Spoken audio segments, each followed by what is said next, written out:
Welcome, welcome, welcome.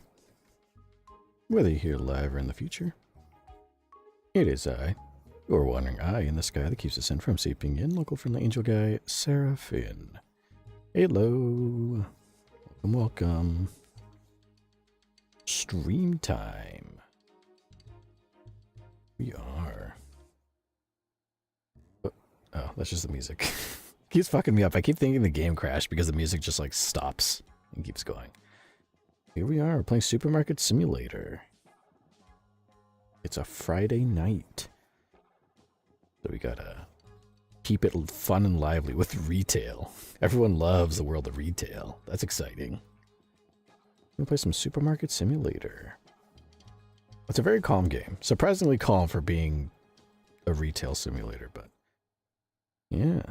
Hope you're all having a nice day, night, or evening, wherever you may be. Purple Sheep Dude, welcome, welcome. TMA is spreading like crazy now, thanks to Massive. I'll have Tim watching me sleep.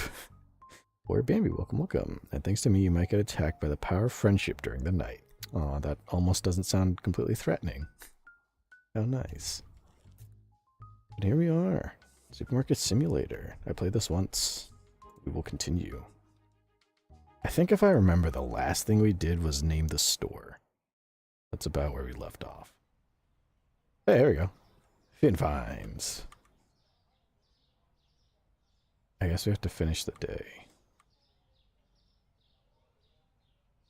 So, yeah, we have $316 to our name. That's okay. Ooh, we actually lost a lot of money today. Uh-oh, that's not good. Ooh, boy. A good way to start. Well, I'm to continue.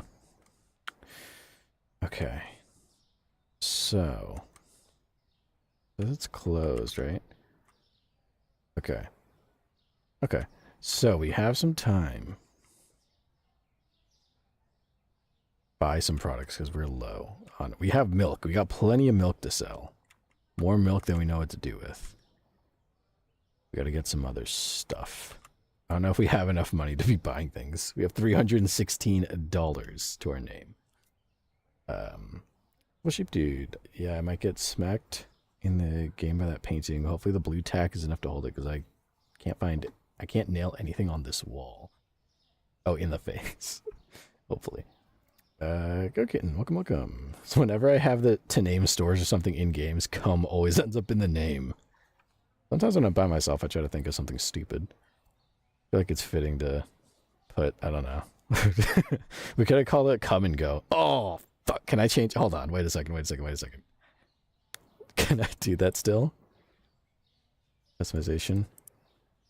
Oh, fuck. Okay, we gotta save money to change the name to Come and Go.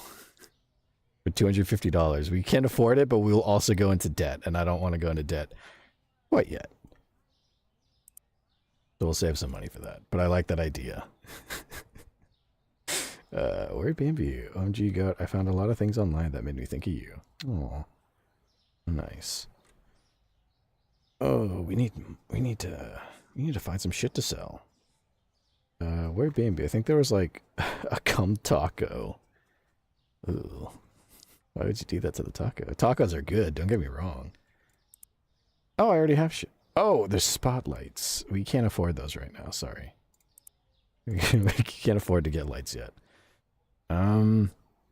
Let's get something with cheap oil. Let's get... Oh, that's a lot of money. Let's get like 7 things of oil. And everyone needs a bread. I want some powdered sugar. Okay, we'll start with that. Give us something to work with. Purple Sheep Dude, not the burrito. Oh my. Oh, are these? Oh, shit. I did not realize. I thought it was individual boxes. Why did I think that? Oh, we have a lot of... sale on fucking sugar. Powdered sugar. Who is ready for that? I gotta remember the controls. It's been a minute. I mean, it really hasn't been that long, but this display is full. There we go. Susu, the sugar. What did I get here? Oh, oil. Maybe that fucking kid from that one Junji Ito comic can come through and buy all this oil. That would help us out. Fucker loves his oil. Gokin, hell yeah, come taco. God, I'm gonna get hungry this stream.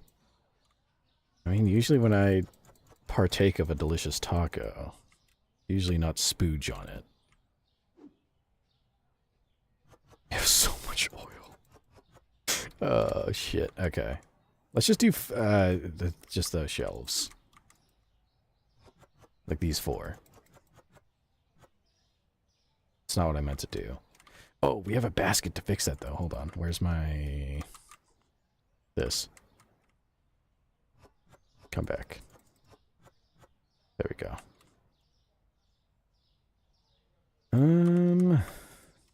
So we have a fuck ton of powdered sugar and a fuck ton of oil. I don't know if you can cook anything with that. And milk. We have milk, too. And 6 loaves of bread. So... I don't know what the fuck you can make with that, but you can make something with it, I'm sure. Average cost is $1.15, so let's make it 1. Gotta return a profit on this. How about 1? How about 25? Round it up to that. A 10-cent profit. A little low. How about... You have to do your own markup.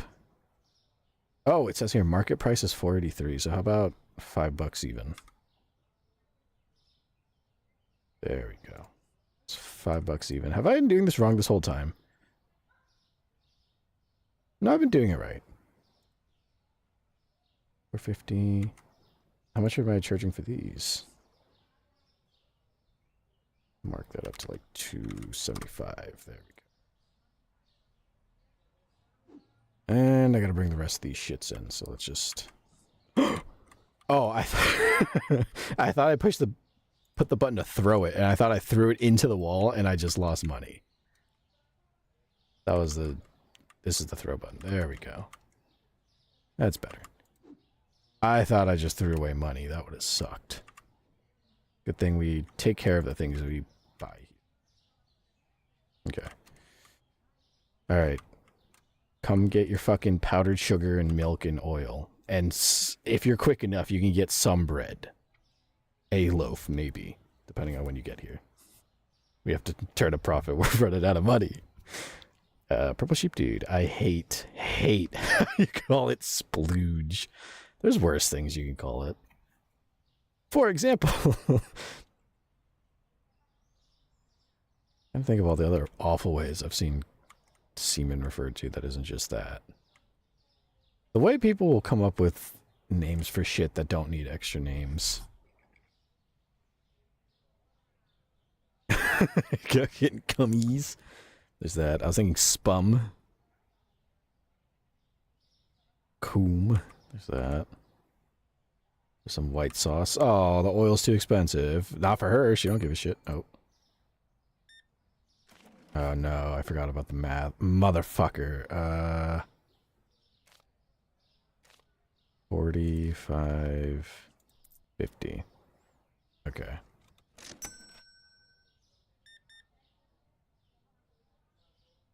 $10 even. Go. 1950. Not bad. Look at this. We're making a little money back. I think it makes sense to just make everything into denominations of like 5, like in base 10 or base 5, because then you don't have to do as much math. And I'm fucking stupid, so I can't do that. It's easier. How nice it is to run a business like this. Purple sheep dude, I don't know if that's worse or not. Depends. Don't furries say cummies all the time, or is it just weirdos? Who among us aren't a little weird? Bottle of oil. 450.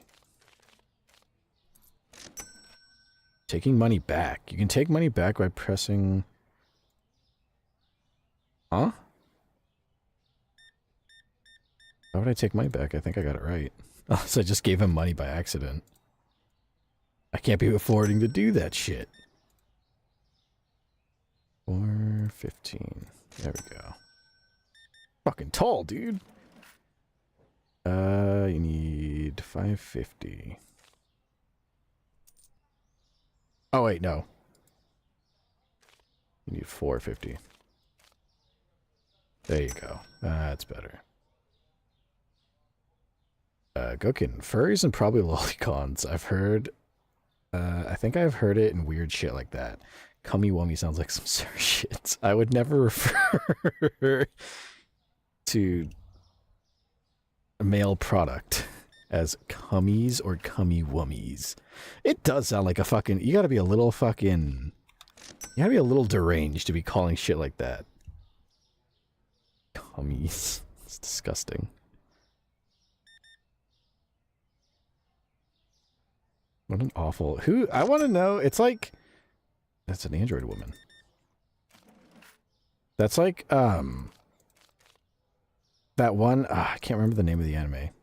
But it's like that one anime that had the first instance of the term waifu come up, and from there on it became like just a word everybody knows and uses. So I wonder where the first instance of cummies came from. What sick fuck was the first person to use that? Fuck? What is this? Well, 2 boxes of cereal. Oh! For 48. Fuck yeah, I got that. Go ahead. Sweet. Hold on. You're on your own, buddy. Give me a second. Wait. Hold on. Wait a second. Come on. Alright. What you got? 950. Go. What is that? 35. 35.85. Let's see.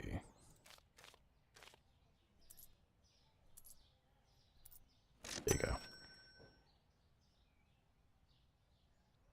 Yeah, I wonder where the first instance of that fucking, like, word came from. Cummies. We're Bambi. Sarah, we as the OG Canadian quartet. Whoops. Hold on. Oh, they're making a mess in my fucking store. 1970. 19. There you go. Jeremiah here, buying cereal and oil like usual. Another 1970. Whoops. And you. I'm gonna chat. And everyone here wants to buy shit. There we go. The OG Canadian Quartet, you know, combination of French words we want to hear come out of your mouth. Oh boy. Gukin reminds me of Cunny, and I know for a fact I only see Cunny used in weird age shit. Usually, yeah. Every time I've ever seen that instance of that word pop up, it's never in a in a normal context. It's like when someone says like tummy, like they can say that and they're being like silly or dumb or whatever. You gotta be a little fucking... Cunny is not one of those words you just drop. It's like if someone can tell you the exact amount of like money it costs to... But hold on. It costs to buy like some sort of a drug off the top of their head. That usually means like they know some shit. Oh, fuck. Hold on. Oh, I have a fucking free box of cereal just sitting out here. I'm gonna throw this away. Seeing why I was gonna buy lights, it's really fucking dark and ominous over there.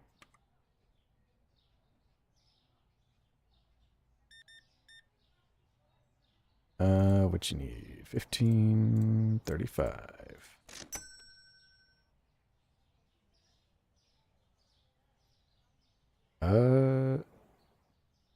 trying to catch up on chat, and then everyone keeps coming up to the register.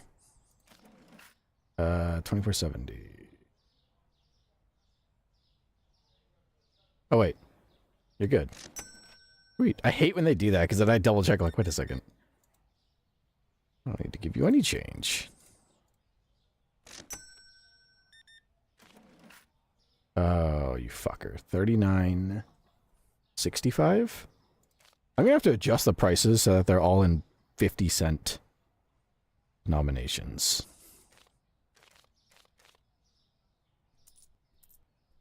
There you go. $1. $6. See, nice and easy like that. Perfect.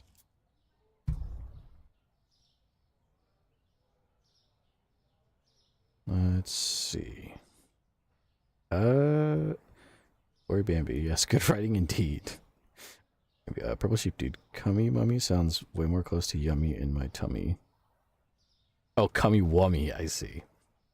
I was like, Cummy, what the fuck? What they did in the sarcophagus. Made a Cummy Mummy. It's probably some nut somewhere that's like from some Egyptian citizen that's been mummified and just you could probably bring it back to life. Worry Bambi. So the words are enorme patate. Huh. One. Wait, hold on. That it? Oh, I gotta clean. This fucking store is nasty. I was like, okay, I've heard gonna used in most ASMRs that wouldn't be allowed on mouse sites. I wonder why. Oh, this store is fucking filthy. There we go. That's fine.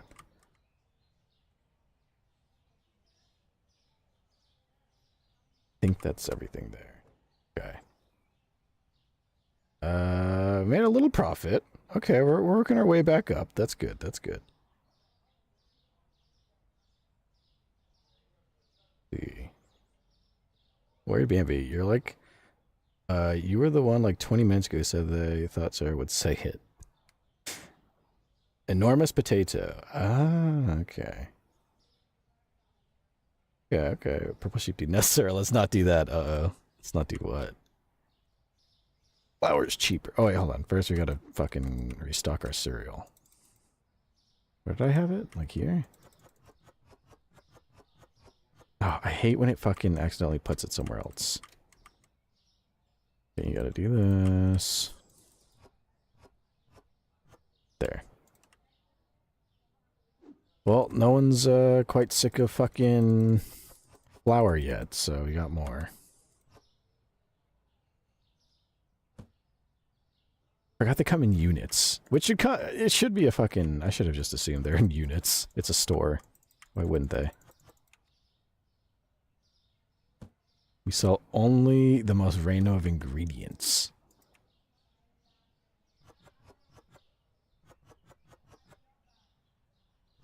Oh, shit. Oh, it's just one random product that ends up somewhere else. All by its lonesome. There we go. The hitboxes for the hitboxes for the shelves are kind of wonky. There. Okay, so people wanted eggs. I think people wanted milk. Let me see. We're out of milk. We could probably get more. First, how about I do this? That's $5. Let's leave it at that. That's $4.50. That's fine. This is $5.35. Make it $5.50.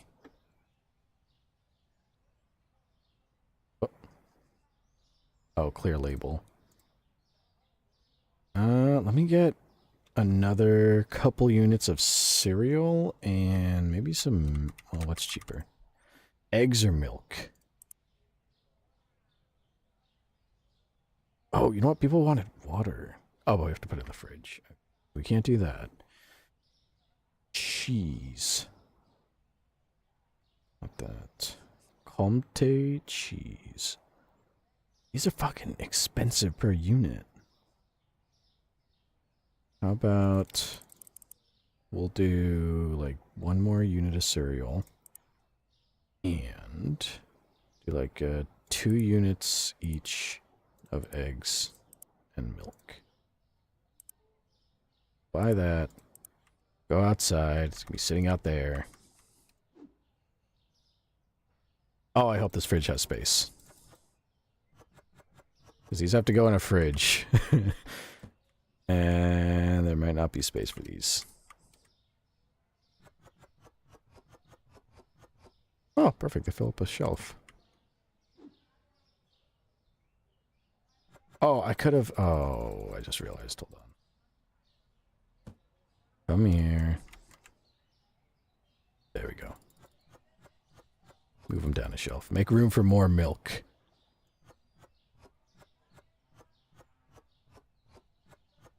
Okay. Purple sheep dude. Autocorrected it plural for some reason, and I guess I only have the S. Oh. I found a song, a Vocaloid song, yesterday. It has been stuck, not even yesterday, last night. And it has been in my head for fucking this entire day. I want to say it's miserable, but it's a banger, so it's not. It's just been stuck in my head constantly. There could be worse things that are playing on repeat in my mind. And it's an English one, so I actually know what they're saying, so I can actually repeat it and sing it to myself like a maniac. But it's one of those Vocaloid songs that's like very upbeat, but also got really depressing lyrics. I can't sing it too loud, because then it sounds like got problems in the mental region. That's the best about Vocaloid songs. It's, what was it? Spoken For? Spoken For by, like, Flavor Floor. I forget. But, oh, it's such a banger. Also a really sad song. But it's got Kasana Teto in it. And I love Kasana Teto. She's fucking crazy. People have made her crazy.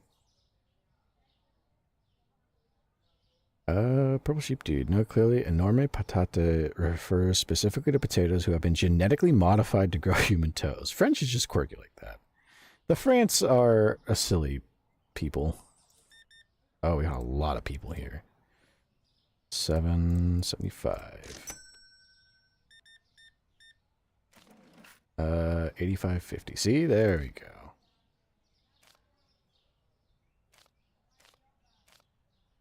There. It's easier to do the math as I struggle to do the math. 1550. There. 17.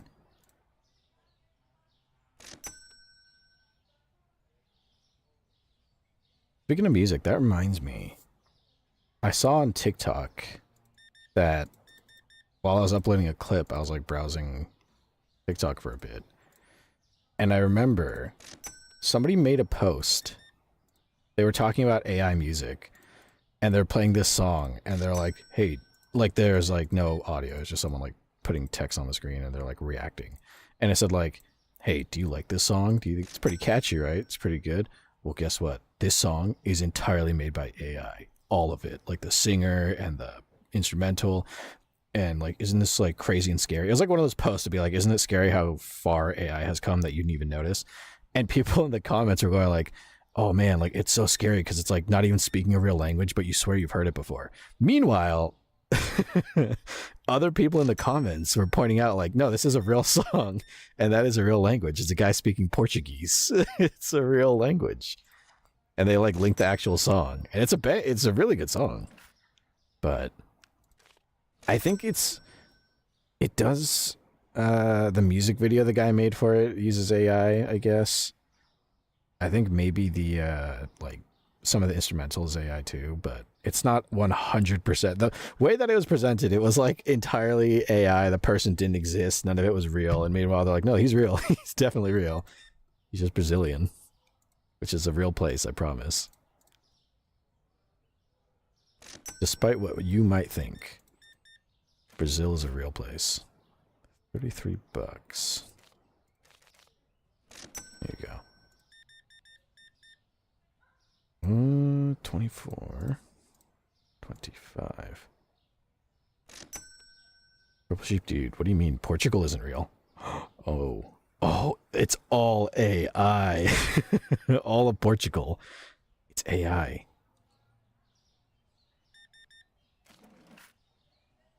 No. I hate when they... It's great when they do exact change, but it always trips me up. I'm sure there's some... There's some, like... boomer on Facebook you can convince that, like, an entire country in the UK doesn't exist. It's just a conspiracy. Like not the Netherlands, but something lesser known than the Netherlands. Like a tiny little section of the Netherlands. You could be like, this is actually not a real place. This is a government testing site. And there will be people that would be like, I knew it. I knew it the whole time.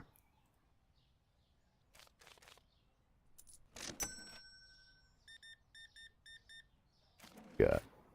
Oh, 25 cents. $1. Purple sheep dude, as a living proof that Canada is real, nothing else is. And at this point, most of America's a meme. I love this country dearly. I think America's a great, awesome place. But sometimes you just see shit happening and you go, you know, I don't think other countries usually have to put up with this level of chicanery and nonsense. The store's a mess. There we go. Oh, welcome in. Customers who are showing up at sunset. They went through the eggs quick. I should have got more eggs.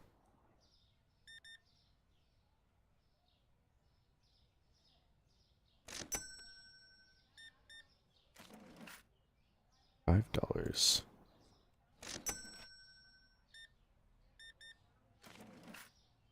What is that? 50 cents. Like, there's so many funny stories.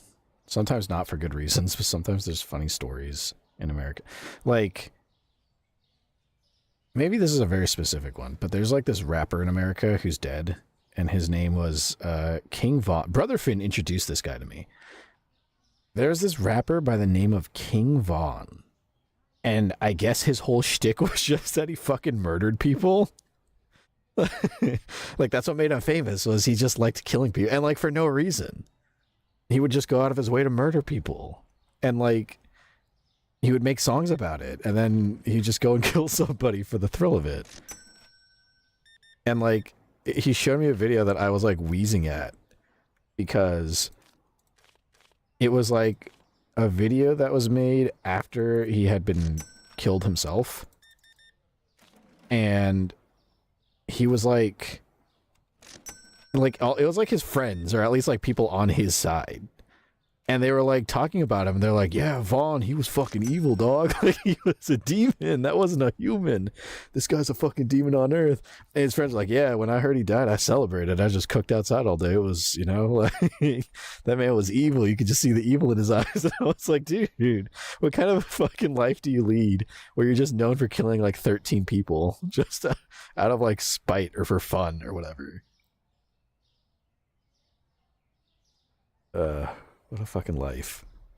Like, you were born on this earth. You only came in just to massacre people for no specific reason. Just because. Worry Bambi. And people listen to that guy? Yeah. A lot of people think he's like a cool, like, great musician. He's like a rapper. And he's just known for fucking murdering people. I don't know why. Used to be that when somebody was like even Fucking, oh, what was the metal band? I feel like Goat might know. There was a metal band where, like, the singer for it was arrested and he got charged for murder, and they dug through his music catalog and they found that he had made, like, a couple of songs, and one of them was like, I've killed people, and another song was like, there are dead bodies in my basement, and there's like another one that's like, I have held a human skull before. Crazy shit like that. So they looked into, like, oh shit, he actually has killed people. Things like that. I don't know. That one person killing like a couple of people is like, whoa, that's crazy. Meanwhile, this rapper is like, yeah, I kind of just murder people for fun. It's like, why? Go kitten. Imagine even your hoes like, hell yeah, man, when I heard the news, I fired up the grill. Yeah, exactly. They were saying that. They were so happy.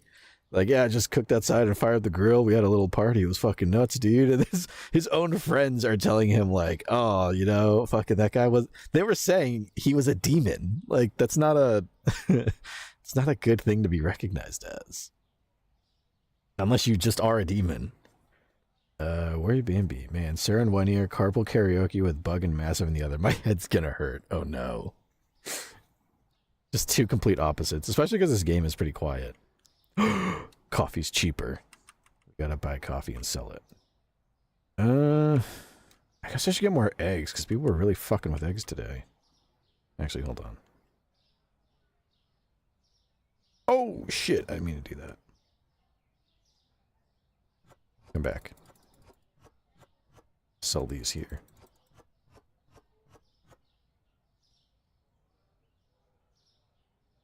Yeah, that song I mentioned, the Vocaloid song, has just been stuck in my head. And I've been, like, singing it a little bit to myself. And then I, like, think about the lyrics. I go, like, if someone outside heard me singing this outside of my car or something, they'd be like, so what the fuck is wrong with this? I think this angel needs a little help. They're not right. Something's wrong. Oh, what else do we need? I think we need... Oh, shit. Where's the market? There it is. I don't know why I got lost. Okay, are you maybe thinking of Mayhem, Sarah? Thinking of Mayhem. Oh, the band maybe? Gookin, I'm not sure. It's kind of a guess. It's the only band I can think of that kind of sounds right. I feel like it would be them, maybe, or... It might have been, was it Decapitated Cattle that made... I'm trying to think of all the, like, heavy metal bands. Whoever made Forced Gendered Reassignment, that hard metal song, I think it might have been them. Like, one of their singers were the one that got caught after he shot a couple people and had them in his basement. And yes, that is a real song they made. I'm pretty sure it's actually a pro-trans song, too. Judging by the music video. The music video is pretty brutal. I don't listen to much metal, so I could be wrong. Let's see. Where'd Bambi? If I was close to a guy like that, which I'd never be, I'd be scared one random Saturday night something would twitch in his head and he'd decide to kill me. Yeah, that's... Exactly. So I understand his friends being happy. I think that's why, because they were, like, never sure. Like, he could just fucking up and kill you for no reason. Fucking, that's a maniac shit. Oh, that's why that's all weird. That's like, what is that? Market price is $3.82. Make that $4. Does the market price... Oh, it does change every day. So if it's today, it's that. So let's knock it down to 2.50. What's the market price on this? That's fine like that. This fucking oil... All this oil needs to go. So let's discount it like... The market price is $3.44. Let's make it 15% off, and we'd still have a profit margin of $2.67.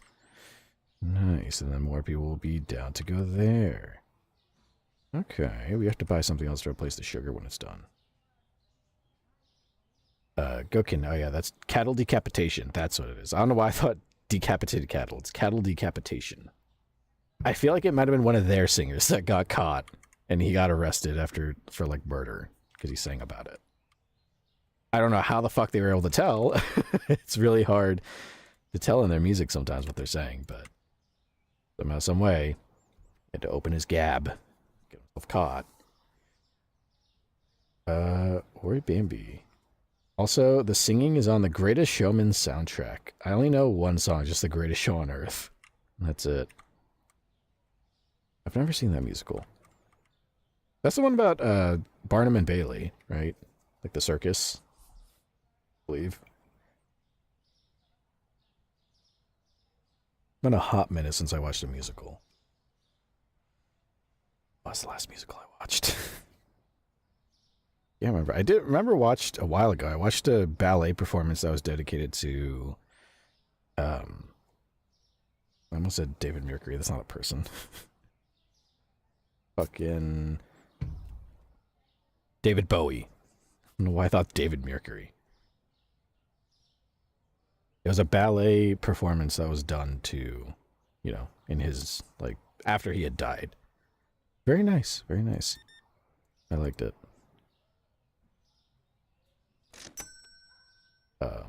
Ori Bambi, it's so good. You should watch it. I love musicals. I like musicals too. I don't mind a good musical here and there. Wait! There's shit on my floor. I won't let it stand. Okay. There we go. Legally Blonde is another good musical.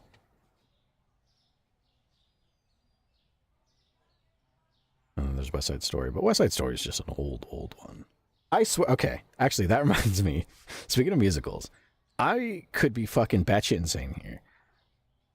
Was there not a Disney movie where it took place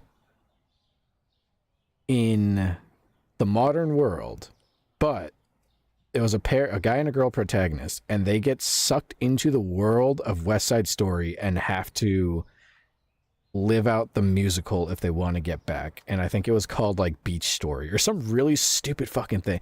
I swear that was a thing. Not because I watched Disney. Sister Finn was way more into Disney than me. I just remember seeing that and thinking like, seeing like West Side Story years later and being like, wait a second. The fuck? 5, 6, and I swear that was a real movie. It was just a movie about being in, it was like Inception with musicals.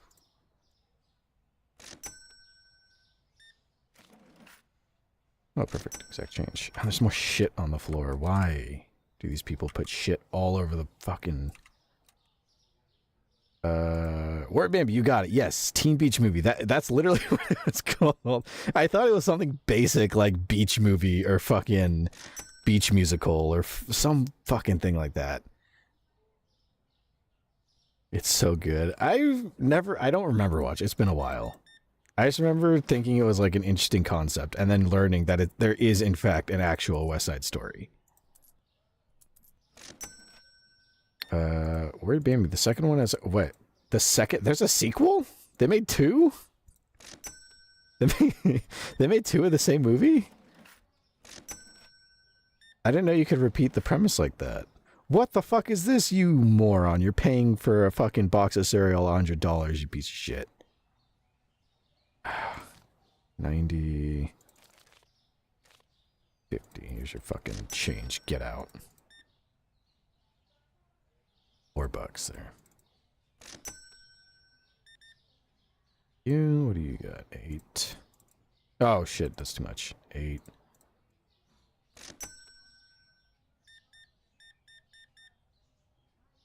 Need to... What is with these weird price... Oh, because the fucking oil is on sale, so it's messing up everything. I did not know they made a fucking second one of that movie. Gookin, I remember thinking the one biker chick was really hot. I don't remember a thing about that movie. I just remember the basic premise of Oh, there's a pile of shit behind me. The basic premise of just... They're kids that get sucked into an old musical and have to be part of the musical if they want to get out. And they somehow deduce that. I think like their uncle or grandpa loved that loved that musical, so they kind of know. Yeah, I don't know. It's an interesting idea, but I mean, like, I didn't think you could do it 2 times. Credit where it's due. I mean, well, to be fair, they do. They made a they made a really weird version of Romeo and Juliet. I don't know if anyone has ever seen that modern... It's like a modern day version of Romeo and Juliet, except that it takes place in like fucking whatever year it was made, which was like the 90s. I don't know if anyone remembers that. That was a fucking experience. Worky Bambi, the one where the guy is heartbroken on his beach tower. Oh, one of the songs. I'm gonna have to go back and listen to the OST for this movie, huh? $10. There you go. Oh, I gotta turn the lights on. It's getting dark. Go. 12.64. And you. Making some good money. I'd afford to get some renovations. Worry Bambi. So, whoops. 17.2. Oh wait, go kidding. Average streamer, there's a pile of shit behind me. There isn't a pile of wait, actually, hold on. I shouldn't say that prematurely. Hold on. Okay, there's a cup and a fucking can behind me. It's not a big pile of shit. Oh.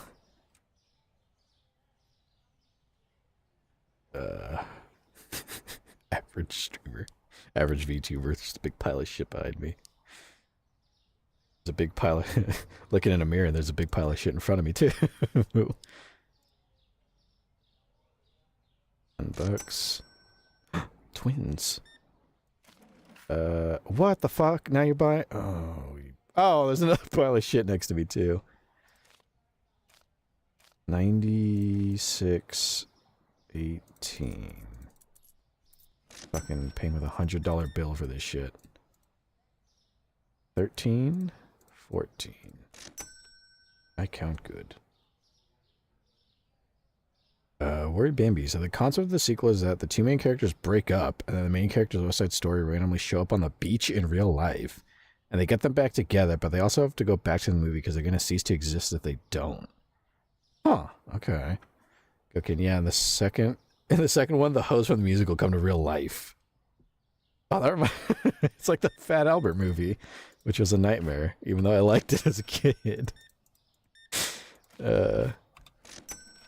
Worry Bambi. Can I spoil the ending of the second movie? Because I just love it. It's been an obsession for me. I watch the 2 of them periodically. Considering GOAT, I feel like it would be a really weird thing if I told you, no, please don't spoil anything about that movie, that Disney Kids movie, because I want to watch it. That would be really weird. So you can spoil it. I have no intentions of watching it. I will take your word that it is good. I'm just not going to go watch it because I'm... Despite being a young 16 trillion year old angel, I think I'm a little too old to watch Disney movies like a normal person.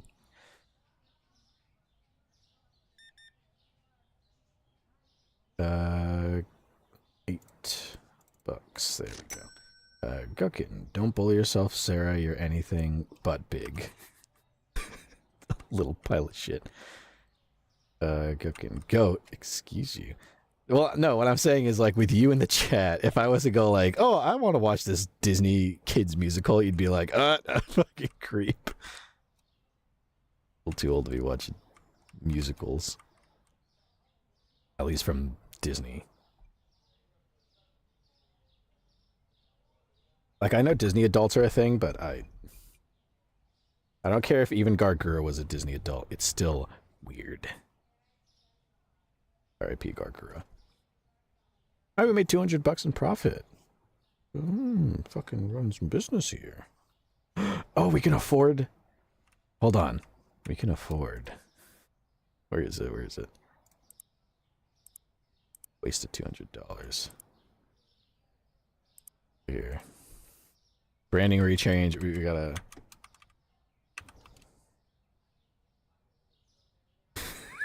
There we go. Perfect. You can name it Come and Go. That's great. I like the maybe we can make the background. I don't remember what the actual brand's coloring is, but we'll say the background's like green. Hello. Oh, I didn't. There we go. A good green right there, so we can make this a nice white. There we go.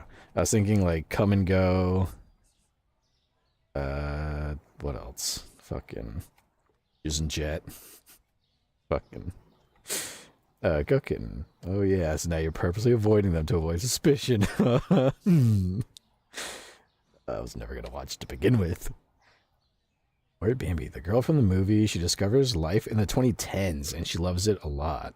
Being a girl who has rights is just so nice for her. So at some point she's like, no, I don't want to go back there. I'm happy here. I'm being treated right here. But wait, then she won't exist anymore.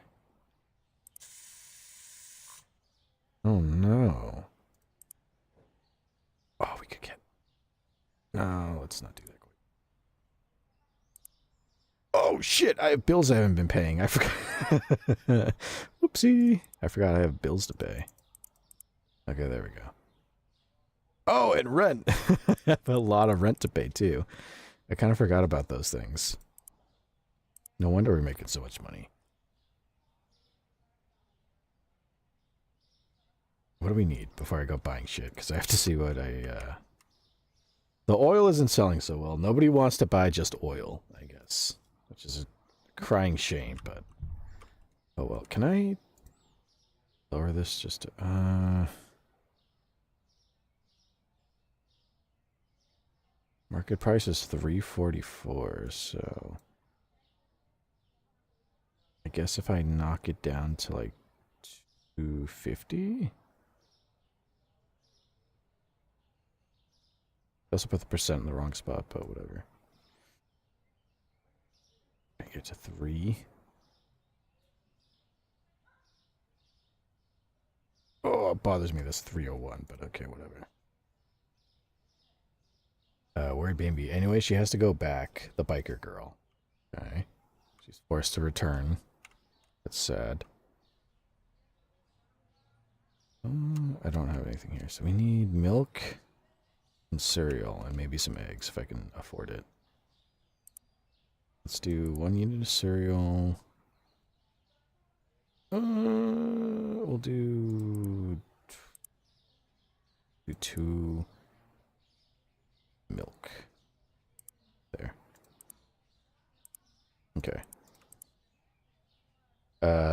Where'd Bambi? But the twist is that the main characters of the movie have changed after spending time in the real world. So they changed the story of the movie. Ah, so when they go back, it alters. Oh, I see.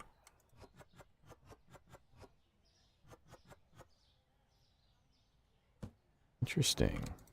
I was gonna say, that sounds like that's a hard thing to like women's rights is a hard thing for Disney to be like, how do we have a character that gets treated to enjoy women's rights and be like, okay, now you gotta get the fuck out, go home.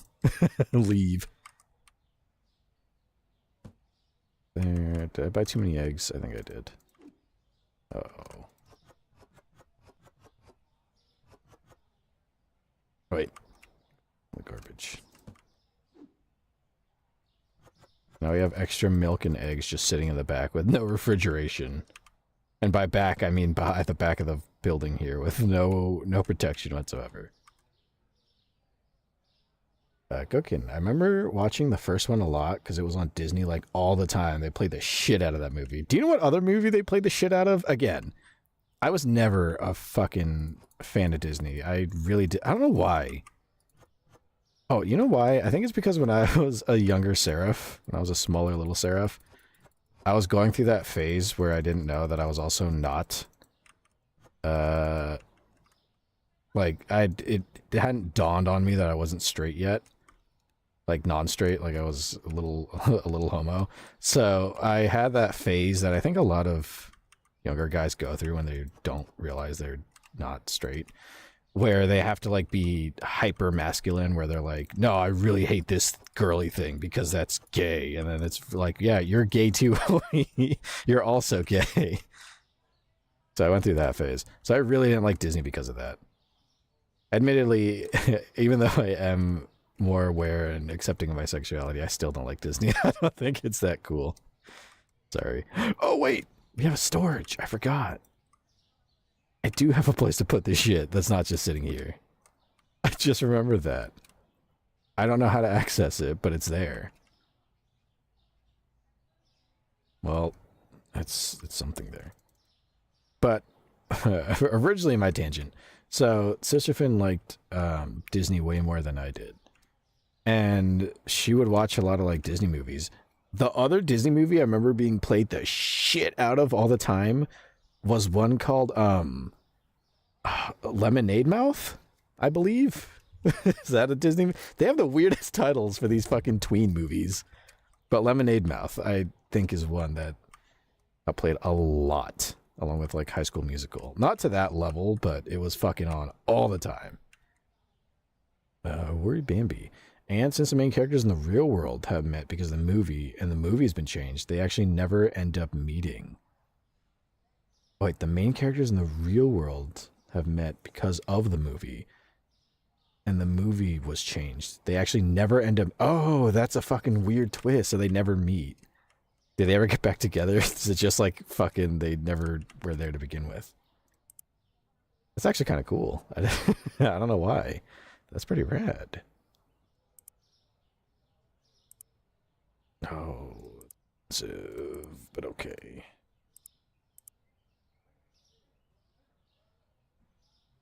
Go kidding. I didn't really watch much Disney as a kid. I didn't have cable when I was little. Only PBS Kids when I got older. If my dad was home, I watched the History Channel or horror. PBS Kids, I remember that. I like the History Channel. The History Channel was cool when they weren't fucking talking about aliens all the time. The craziest, weirdest shit.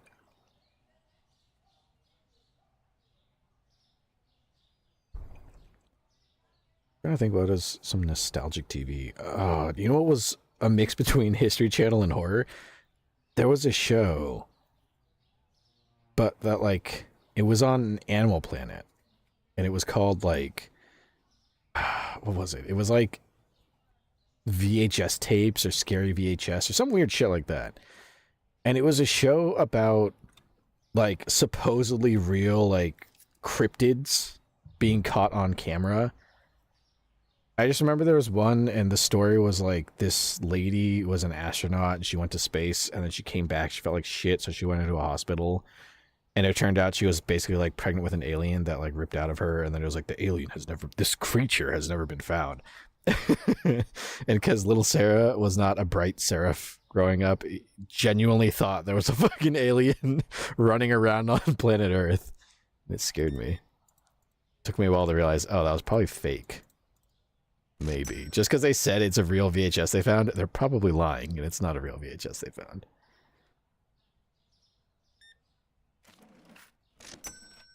Worry Bambi. And they get them back together, but they also have to go back to the movie because they are going to cease to exist. They... Oh, wait, no, I already read that. When they finish the movie... Motherfucker. Buying all this shit. She's doing it on a card, thank you. Oops.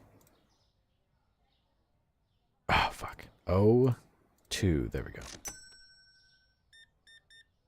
Get through this rush of customers real quick. 40. There we go. He's in a tuxedo. 801. 3101. 1 penny. Go. $1.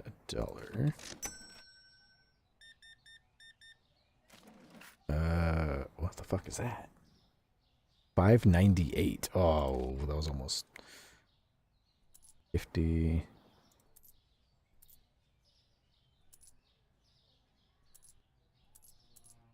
There you go. 2 cents off of just $6. Then there we go. Perfect. They finished the movie with a girl organizing a watching of West Side Story to raise money to save the manatees, and the guy likes the movie, so he shows up at the screening, and they meet there, and it ends like that. Oh, so then they and then the cycle repeats where they end up breaking up again, unless they fundamentally changed out the course of the movie. I think whatever negative traits they had between each other was just going to lead to another breakup. But what do I know? I'm not a therapist. But that's a cool twist. I like that. Go kidding. That was my dad's favorite part. Fucking aliens and finding Bigfoot. Shit was peak History Channel at night. I mean, to an extent, it kind of was. I liked the history, so when it strayed away from it, it made me kind of, like, sad. I'd be excited to learn about some crazy historical shit. And it's fucking a bunch of hillbillies running around in the mountains with, like, fucking, like, night vision equipment to catch Bigfoot, which they never, ever fucking did. They never got close to finding the fucker. Not once. Like, every time they'd be like, we got close to him this time. No, you didn't. You're lying. You never, ever get close to him, ever. It's a fucking elusive... We find, like, like, previously thought to be existed species of shit all the time. Maybe not all the time, but humans will, like, take a picture of some random bird and be like, oh, look at this little bird I found, like, out on my hike. And people will be like, holy shit, that's like this bird that was thought to be extinct. You found a couple of them. That's amazing. How the fuck has that not happened to Bigfoot? How's no one accidentally been like, oh, look at this weird fucking dude out in the forest? That's Bigfoot. Not once. Bigfoot, he's a sneaky fuck. That giant thing.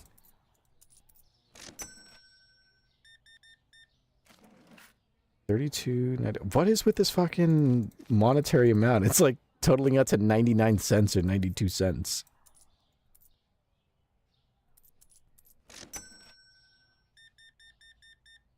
There we go. 28.50.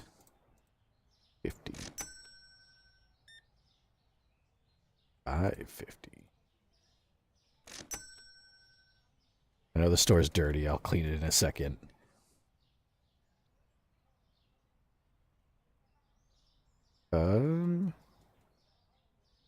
Great Bambi. By the way, I was never big on Disney either. But hold on.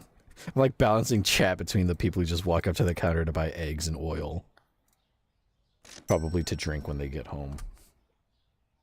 Anything from Kenny Ortega? This old man is an angel. Big fan of the Descendants series. I think I've heard of that. I don't know if Sister Finn ever watched that. Maybe she did. Turn on the few lights that we have in here. $15. Oh. Perfect. $9.50. Every time I get ready to go back to chat, someone has a motherfucker. $46. Gotta pay with a giant bill. But every time I get ready to, like, scroll through and see what chat was saying, someone else walks up and they're like, I need this thing. And now the store is filled with nasty shit and the windows are all crusty. I gotta hire somebody. Hold on. Hold on. There's a one Seraph operation here. Good thing you didn't pay for this milk with a $100 bill. That'd have been terrible. That's fine. 1101. Gokin, yes, Lost Tapes. I know it's old, but you got it. Lost Tapes. That was the fucking show. I thought it was something like relating to tapes. I don't know why I believed. Just because they said, like, this is based on a true story. I went, oh, okay. The TV wouldn't lie to me. Watching back.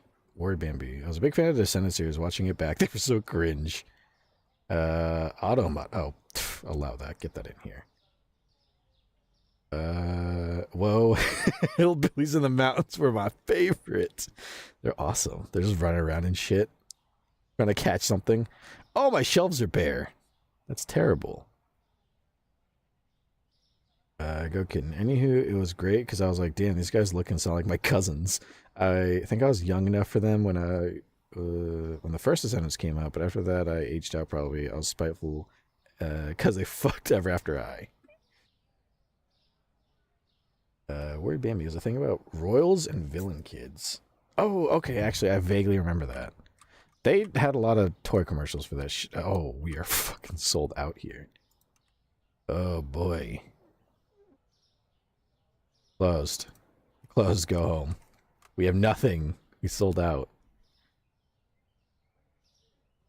We sold at a loss. Oh, because I paid a bunch of bills. That's why. I vaguely remember that. But, like, yeah, back on the fucking, what is it? The, hillbillies trying to catch Bigfoot. Like, they never got, I swear, okay. I remember that episode, or no, that show. I very distinctly remember there had, I don't know if it's the same show. Was there not a show where in the same series, there was an episode where one of the fucking hillbillies in the mountains gets possessed by Bigfoot and like gets hypnotized for a bit? And was that show also not the same, where there was a fucking recurring bit where they had a guy in like a fucking werewolf costume who would just show up sometimes? And then he would show up, they'd be looking like, I think I got a sign, and it would be this fuck in a wolf costume. And they'd be like, oh, Wolfie, get on out of here. What are you doing here? And then he'd like whimper and run away. I swear to you, this was a fucking show where that happened.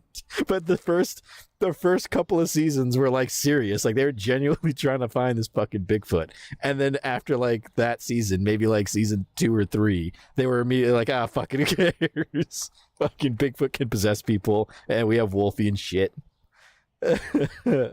Oh, what a show. And people, I'm sure there were people who watched it were like, oh shit, he got possessed by Bigfoot. Oh, that show, dude. Purple Sheep, dude. Holy, how does this store get so freaking nasty? Have you ever been into a grocery store? People are nasty. They're gross. I remember one time I went into a like secondhand clothing store and there was actual shit, human feces on the ground in the middle of the aisle. And I looked at that and I went, I'll come back another time. And I don't think I've ever been there since. That was like last year. Some people are just nasty, nasty people. Worry Bambi. I was also a big fan of Dove Cameron and Cameron Boyce back then. Those sound like names I vaguely remember. A little bit. Okay, yeah, and it was so meh, but they completely killed. Oh, right after High to do it. Go kidding. It absolutely was. Man, they were running out of ideas. They needed the local furry. He probably was just a furry, and they were like, yo, we really like your wolf costume. And he's like, oh, thanks. And he's like, you want to join our show? Thinking like, oh, he's just a funny wolf, and they have no idea he probably like fucking is a frequent customer at Bad Dragon. They don't even know what that is. Purple Sheep, dude. I mean, I know some people are gross, but damn, that fast? You would be surprised. Oh. What do we need? I already forgot. We need everything. Anything. We're out of stock. What sells? Actually, hold on. What bills do we have to pay? We should do that before we fucking forget about that. Pay that. Pay that. Okay. We have $800 to play with, so what's cheap? Nothing. Nothing at all. So let's do 2 units of cereal. 2 units of bread. People have been wanting water. So what if I do 2 units of water? And I guess a unit of cheese. Okay. That should be good. Worry B&B. Also, I'm very proud to say today for this hangout, I was wearing about 6 boy pictures on me. And you're home. Very good. Glad to see that. I was going to say, I hope you get home because I'm off the clock. So another angel would have to deal with it. Motherfucker, that's what I get for joking about that.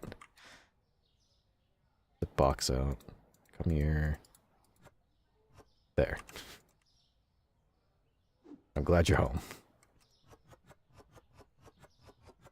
There we go. What else do we have? Cheese. What is that? Comte cheese. There we go. Bread. Can I put that? I want this to be on sale. Yeah, take that sign down. The shit ain't on sale. We need money. Nothing's on sale right now. There we go. Water bottles. Everybody loves water. Son of a bitch, I got too much, I think.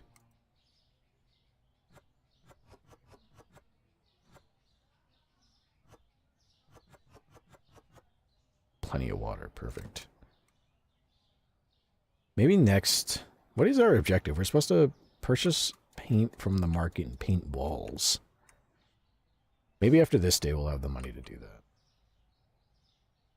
Go kitten. Man, I should listen to that Guardian Angel ASMR again. It's been a minute. Is it friendly, helpful, kind Guardian Angel ASMR, or do they start doing like naked stuff?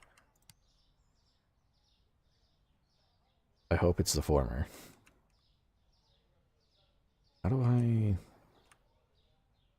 Yeah, nothing's on sale here. This, what is it? $4.75 is the market price, so let's make that $5. Market price is $5.22, $5.50, that's fine. And market price is that, so make it $3.25. But cheese. $3.40, so make that $4. Okay. I think during the day... Oh! Shit! We've had this milk and these eggs just sitting out during the day. But that works out. I was going to buy some to replace it with, but these have just been sitting out all day, so they'll be fine. We're open. We're going to run out of shit so quick. I wonder if I should preemptively order maybe some pasta to sell too. 2 units of pasta. And by preemptively, I mean I'm just going to straight up buy it and stock it right now. There we go. Put this back and put that there. Oh, bottled water what? Bottled water nothing. There. I think she bought one when it was cheaper, so that's fine. Purple Sheep Dude. I'm gonna have a lot to watch in the VOD, lol. I got a... Oops. I got a phone call and it lasted like 40 minutes. Dang. Important call. 8.65.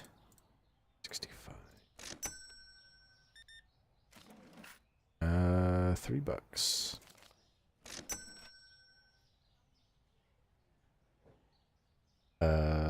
Gokin, it's cutesy. Thank you very much. It's on YouTube. That's good to know.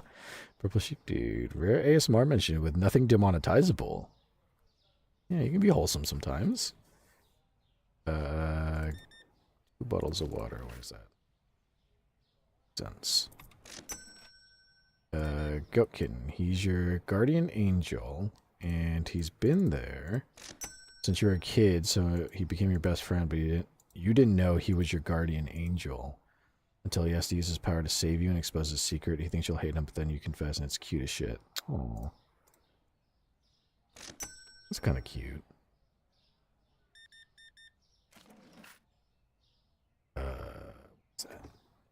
Nonsense.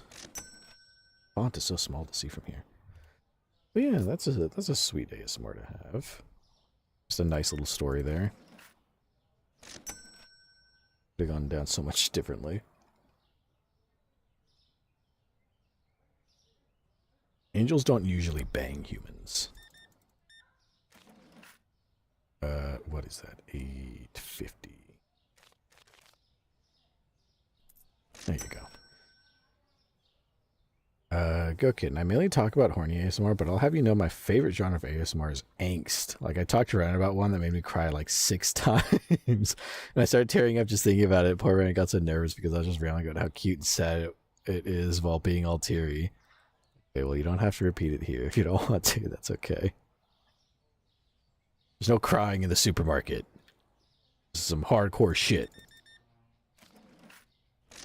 Bam! Look at that. That was quick. Quick transaction. You guys gonna make a bunch of cheese sandwiches. $2. There we go. Bam! Look at all that. $5. There you go. $9. Go kitten. Sad cat ASMR. Oh. Purple sheep dude. Angels don't usually bang humans. I don't think that was mentioned.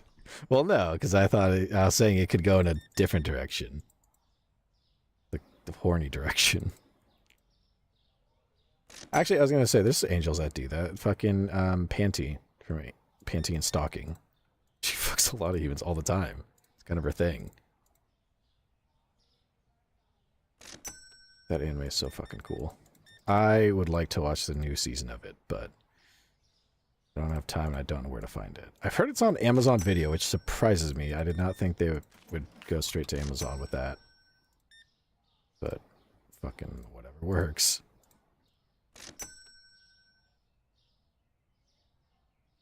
One bottle of water. There you go.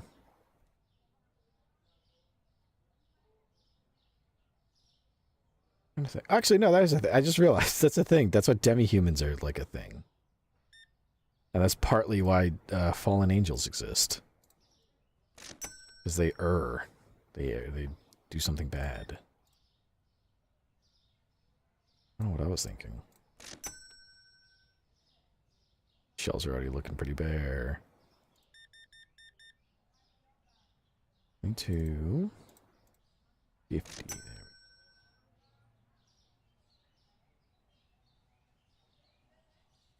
What you got? What you got for me, pal? One loaf of bread. I think of something with food. Oh, I wanted to do a stream one of these days that some people may hate, where it's just watching, just chatting stream. We watch YouTube together, but specifically find people on YouTube who just can't cook to save their fucking life and just make awful recipes. Because I realize there's a lot of them. I'm not a master chef by any means or measures, but oh boy, I have seen some videos of some people who really should not be allowed in a kitchen. It's a crime to let them in there.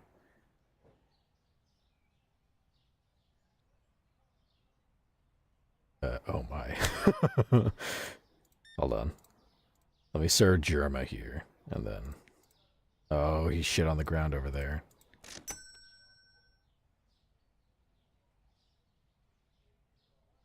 It's fucking garbage here. A McDonald's box. Who the fuck ate McDonald's and left the box in here?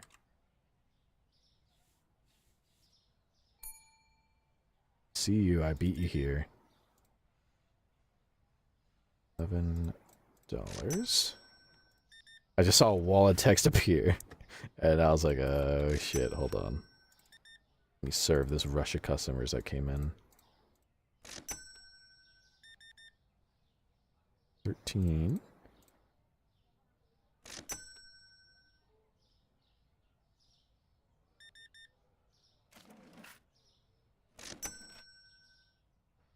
I had eggs. Oh, I don't have eggs in there. Oh, there's an empty space. Actually, hold on. I'll do it at the end of the shift. Oh, there's another fucking shit bottle behind me.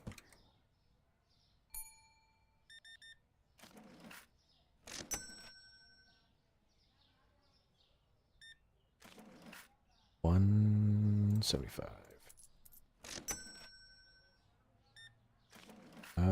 Oh, you motherfucker. $5 with a $100 bill.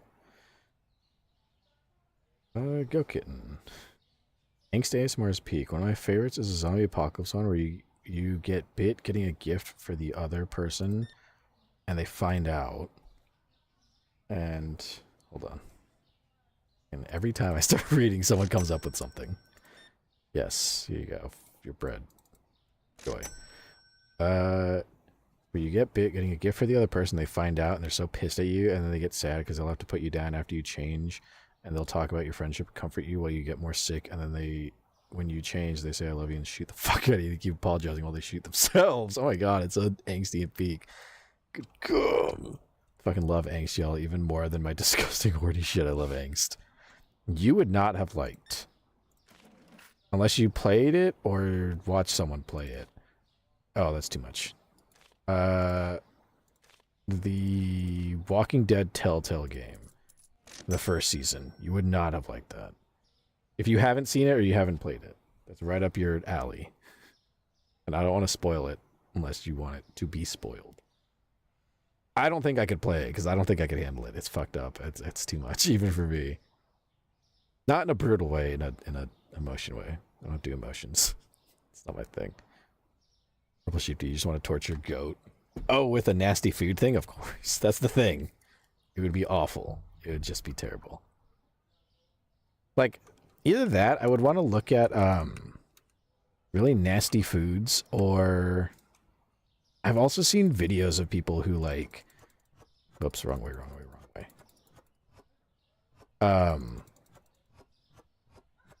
That, or watch videos of like alpha males. Because fucking, the world of alpha males is some fucking wild shit if you don't know. There's some fucking crazy people out there who really need you to know that they think they're manly. Not that they are, that they think they are. Store, oh, my store is a little dirty. Go. Okay, I think that's everything. Perfect. Guckin. I haven't listened to Angst in a billion years. Guckin. The one with Lee? Yeah, it's peak. Me and Ryder watch weird food shit sometimes, like Mr. Sausage or Slop Time. There's either that. Oh, wait. Cheese and eggs are cheap. Get them. Buy them quick. Cheese and eggs. And what else? How about... coffee's not cheap, but let's do that. Actually, no. Get cereal and bread. Got a bunch of shit coming. Oh, and bills. We should pay those before we get sued. That's probably a good idea. Wait. Oh, I need a speaker. Where is... oh, I can hire a cash... wait, hold on. Daily wage is $80 with a hiring cost of $100. Hard store level. So every day they would need $80, and it would cost them $100 to get them on top of the bills. Honestly, maybe we could afford that. Can I fire them if they get too expensive?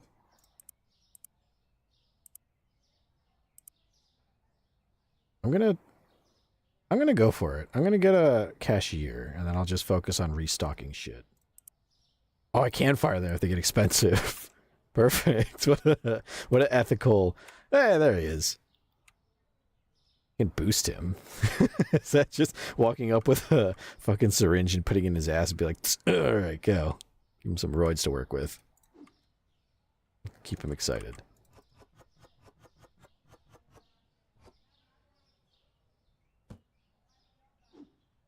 We got cereal, put that here. Hopefully this will help, so I don't have to focus on fucking checking things out so often. I can actually chat more, which is nice. Personally, restock these shelves.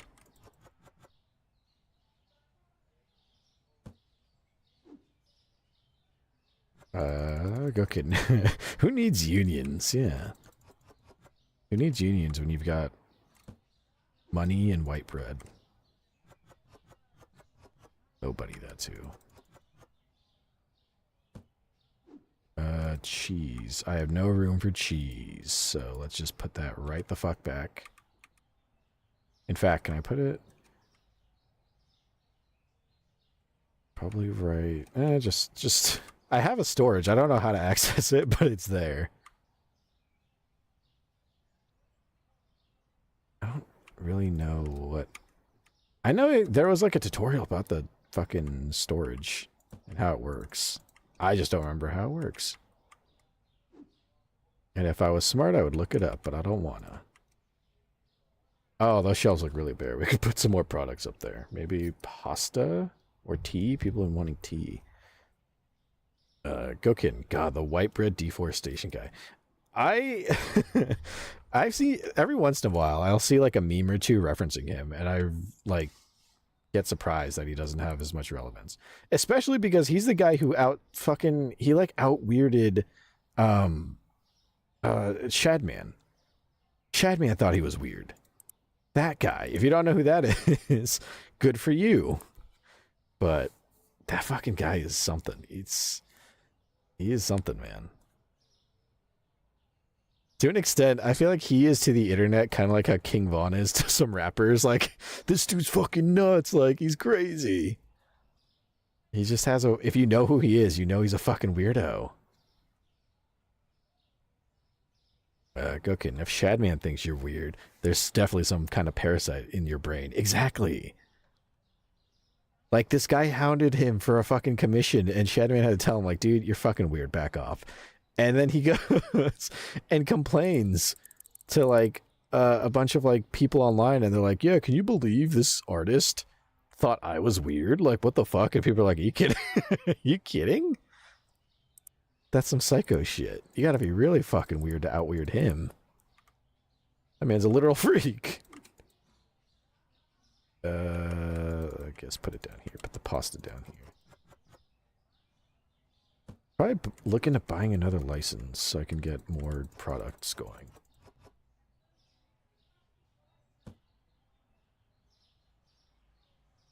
I think you're ready to go. You're ready for your first day, pal. Get it. Go kidding. Sarah's a daily viewer, of course. Is he even alive anymore? I heard of him and did not realize that he's quite the rabbit hole to get into. He's something, dude. I remember, I think part of how I heard of him was through Oni Plays, because they, I think, did some sort of an art thing with him, because they were kind of chill with him. And I was like, oh, this guy's got a unique art style. And then they like made jokes about the kind of shit he drew. I swear he had some kind of a collab with like an actual person. And I was like, oh, okay. Like I wonder why they're making these jokes. And then it like hit me when I like looked into it. I was like, oh, this guy's a fucking weirdo. Oh my. And then the more I dug into it, I heard he was like on meth at some point. I was like, whoa. Oh, a sale scared the shit out of me.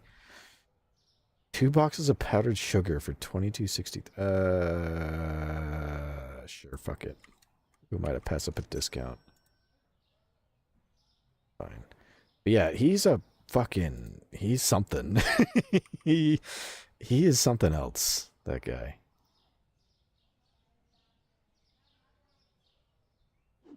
Guess I just got powdered sugar to sell, so here we go. Bunch of fucking powdered sugar.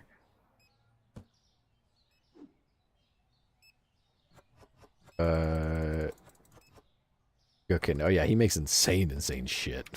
The brief glimpse I saw, I was like, yeah, this guy's batshit fucking crazy.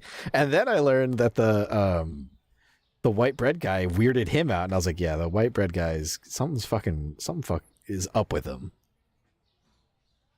The white bread guy on DeviantArt is a prime example of what I mean when like some people say like, oh, I have like a fucking like a boob fetish, and some people are like, oh, I have like a foot fetish, and then there's that one guy that's like, I have a female fingernail fetish. That guy is the fucking weirdest out of the bunch. That's the one you should be scared of.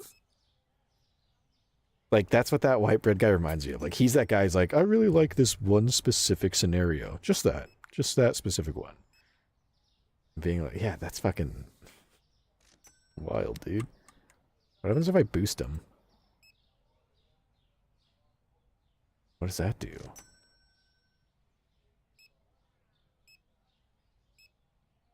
Oh, does that give him money to boost him? Am I just giving him extra money? It's worth it. Go kid. I think I scrolled through some on Roll 34 once of Shadman or the fucking White Wonder Bread guy. I remember I found the White Wonder Bread guy on DeviantArt and just went down the rabbit hole of the shit that he commissioned. And just seeing, like, this is literally the same thing every single time by so many different artists. Like, why? And then seeing, like, on Instagram Reels or, like, TikTok, like, people who do art who'll join and be like, oh, yeah, I actually worked with that guy before. Like, showing the piece they made for him, and it's like, what the fuck? Go get... Oh, Shadman. I know... Oh, was it? Oh, there was, like, a Senor Palo animation. Like, for some reason, Shadman was just a guy that people knew. And then he kind of just disappeared, and everyone was like, yeah, he was kind of a fucked up guy. Like, he was in that, like, Newgrounds art community. I don't know why. He's fucking weird. There again, what do I know? I don't really know too much about art. Oh, fuck. It's all the eggs.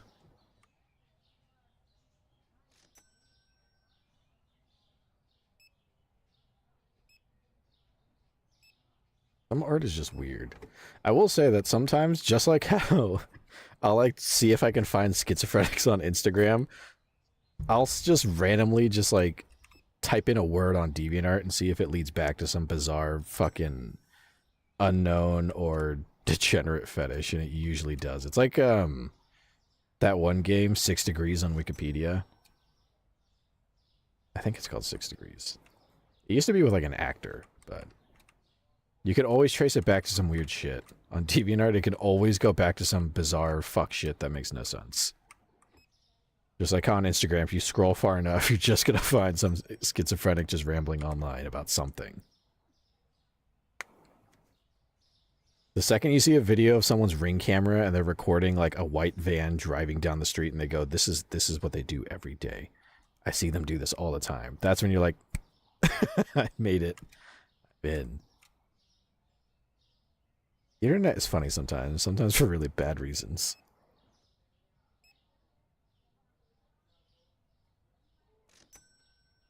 It's just the way it goes.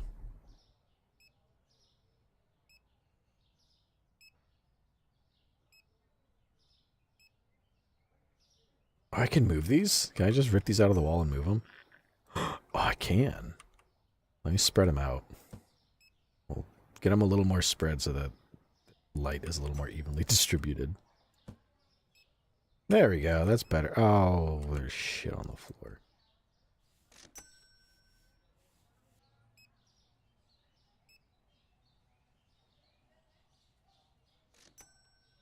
I just remembered. I've been getting back into watching body cam footage. I don't know why. It just stresses me out. I'm not even a police officer, and it fucking stresses me out to watch body cam footage. Wildly entertaining sometimes, but some people are just fucking nuts. Like, I saw a video that was like a half-hour long, and it was about one woman. And like, she was just like some lady out in like fucking Wisconsin. And her whole thing was that she was just batshit insane. Like, there's a like video, like one of the first times she ended up calling the cops was to like call the cops on her boyfriend because they were in a fucking argument.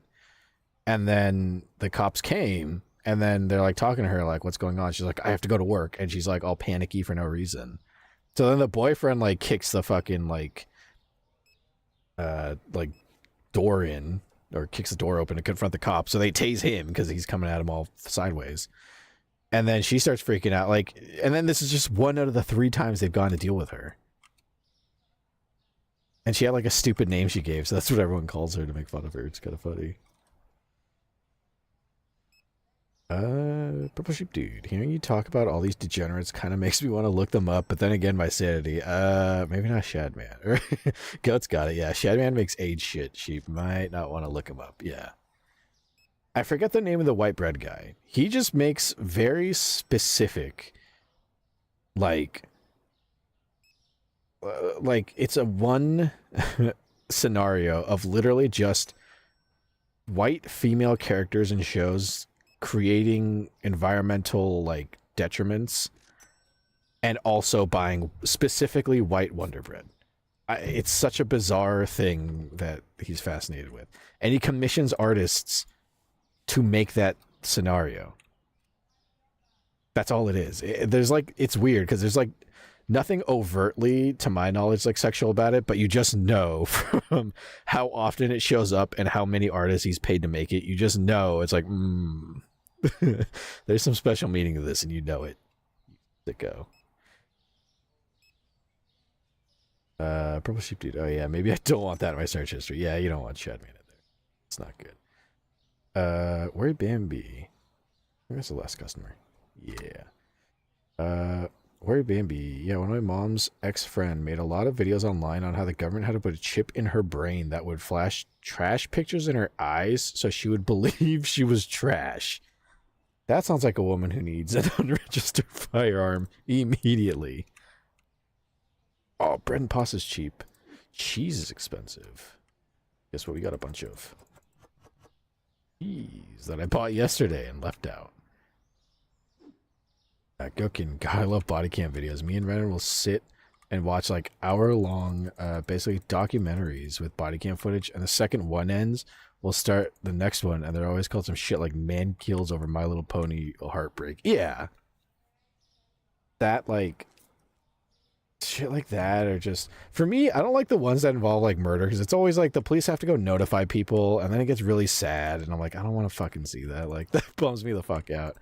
But I will watch people who are drunk out their ass or just be very entitled and getting like arrested for it. That's always entertaining to me. Or someone who's just overtly being racist on their front lawn, and then the police have to come and tell them to shut the fuck up or they'll go to jail. So then they go to jail and they're like, what did I do? But then again, it like stresses me out because they're just freaking out for no reason. I'm just like, oh, I could not be trusted to have a firearm on my hip with this person. I can't. Worried Bambi. I hope that woman got help in the end. I hope so too. A very, very odd delusion. Yokin, I like the shooting ones, but there's not many. Yeah, I've seen... There's one video I remember seeing where like a guy... I shouldn't laugh, it's really fucked up, but he was a guy who had like a backpack just full of like ammunition and guns. He's like running around. Like, he's trying to run away from the cops to sell his shit. So then an officer like obviously confronts him and starts chasing him down. And the guy starts running and eventually gets beyond the officer's reach. So the officer stops, draws his pistol, aims, and fucking shoots from like 100 yards away and strikes the guy in the heart. Which is impressive. It's fucked up, but it's impressive. And I mean, you can't go running around fucking selling guns illegally. That's not good.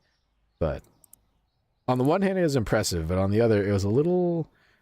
You know, most people, I would say, aren't really keen on hearing someone say that they are actively bleeding out to death. That usually dampens a mood. Tends to make people feel less than happy. I really need a product license. We don't have... How much is it for a new product license? Let me see. Like, buy this shit. It's at least a couple hundred... Oh, wait, bills. We gotta pay those bills. Oh, here it is. Wait. Bills. Go. There's licenses. There's another channel...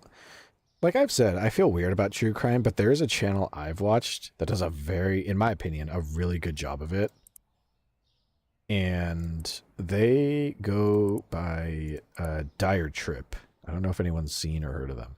I found them like a couple months ago. And I love the shit that he does. It's like a one guy operation. But he talks true crime, and it's like documentary format. And he actually doesn't fucking use stupid TikTok language. Like, he uses actual words an adult would use. And just very candidly, like, gives the facts. That's, to me, Dire Trip, I think, is a good example of, like, true crime done right. In my humble opinion. Let's see, we can sell peanut butter. Didn't we already sell flour? Yeah. Craftung flour here. Is this just more expensive? Craftung and... There's just like fancier flour. It's fucking stupid. Olive oil. Pasta spaghetti. Some salt. I think people like salt too. We're spending a lot of money today, but that's okay. Oh, how much is a speaker? Let's see. Here's a speaker. $250. Okay, let's save money. We'll buy that next. Worky Bambi. My favorite true crime channel is Rotten Mango. She explains so well. I feel like I might have come across a Rotten Mango video. Once or twice. Oops.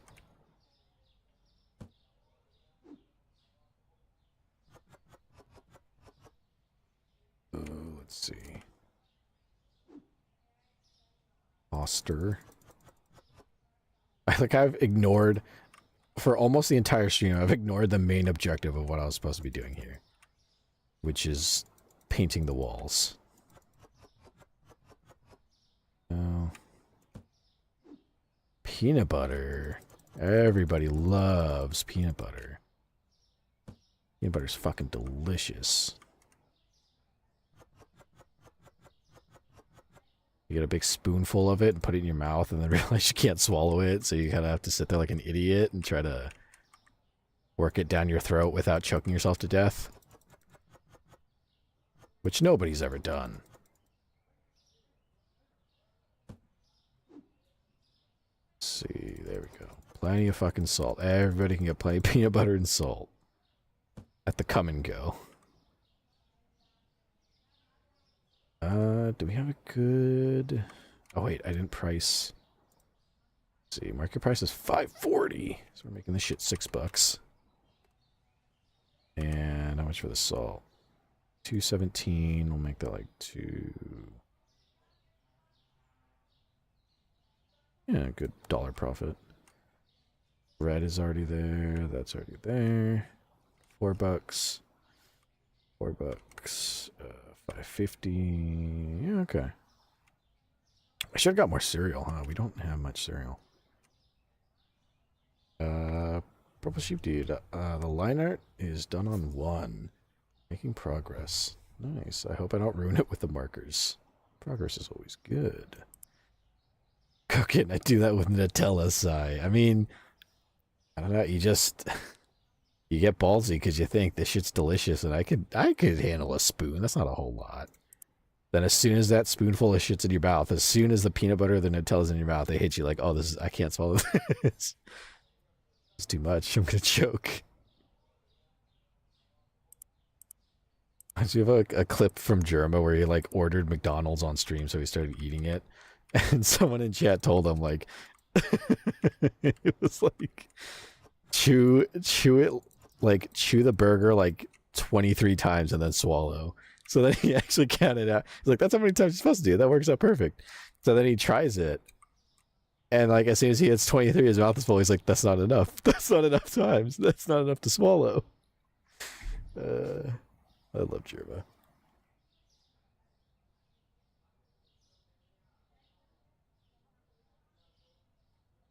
Worry Bambi. Oh yeah, projects. I completely forgot to take a finished picture of it, so I'll have to ask Sheep to do it. I like that people continue to do education if that is what they so desire. But I will say, I think my break from Seraph School has been fucking very nice. Oh, am I glad. I'll go back for sure. I'll end up back there. But for the time being, Very nice. It's just focus on angelic duties and YouTubing. It's a very nice thing. I mean, half focus. I have to look into Seraph schools to go to next. But for now, we vibe.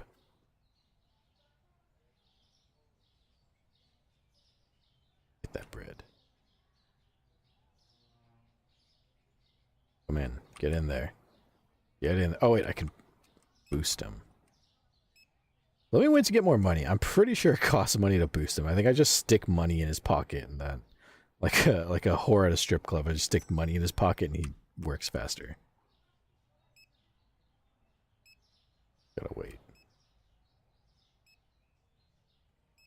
Purple sheep dude. It's my hostage now. Oh, cashier, you shit yourself. I got you, buddy. Should have gone to the bathroom before you started. Oh, I just remembered. Completely out of the blue. On the same token as, like, when we were talking about shows earlier, on the same token of, like, crazy hillbillies doing shit in the mountains, there was a show where it was basically, like, about people mining gold. I forget the name of the show, but it was literally just like two teams of hillbillies that weren't exactly teams, but just at rival companies would go panning from, like, not panning, but digging for gold out in the mountains. And, like, it was always a struggle because it's, like, hard to find gold.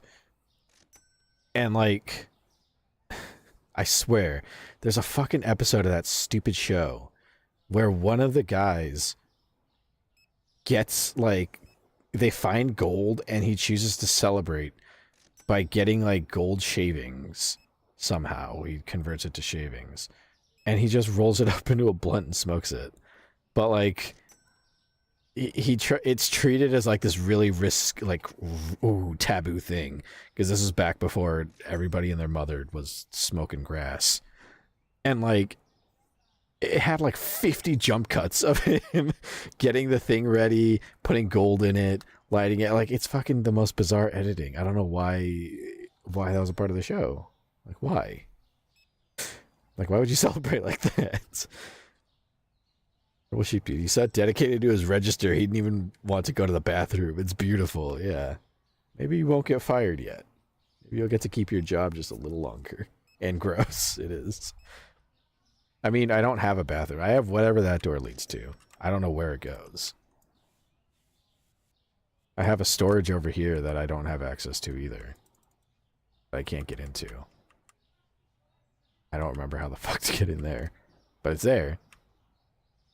I own the property. I just locked myself out of it, so I can't get in.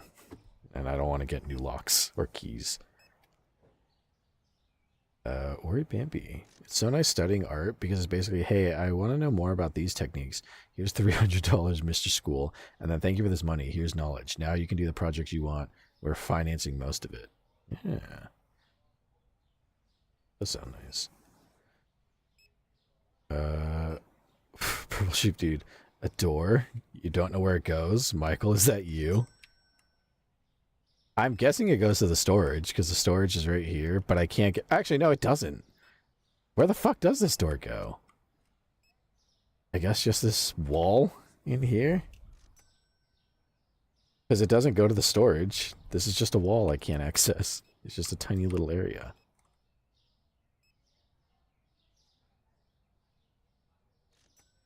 I don't know what the fuck this is for.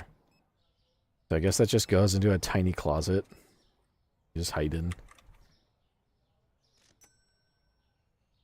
Purple sheep dude, don't go in there, Sarah. You're gonna get kidnapped by a very bored entity. Yeah, I'm gonna get kidnapped by an entity, alright. The game monster. Telling me I'm gotta hide in there. Fought that monster and slayed. It's gone. He's leaving fucking wrappers all over the ground. Oh my goodness, you need a boost. Here. Oh, it is like $6 I just stick in his pocket. Look at him go! That's my boy. Go kitten. This fuck-ass horse just stressed me out. Playing with Gold Ship.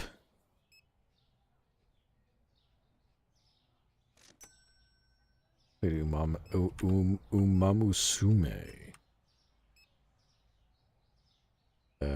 Purple Sheep Dude. Michael's a very cool character from TMA. He's awesome. Isn't he also a character in FNAF? I remember so many memes being made of like that analog horror audio of someone going like, "Don't leave me here, Michael." Just banging on a door. Michael! Cooking Bakushin. She barely won her debut because I focus on friendship leveling instead of just speed maxing. Speed maxing by giving her some speed. Go up some crystal, get some crystal, put it in an apple, and just shove it in her mouth, and she's good to go.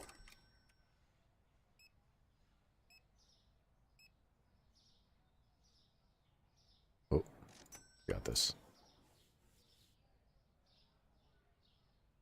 Purple Sheep Dude, that's the Office meme, excuse you. Is that from The Office?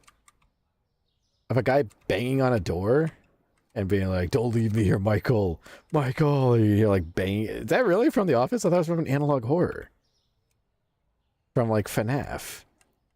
I swear. Purple Sheep Dude, that episode was insanity.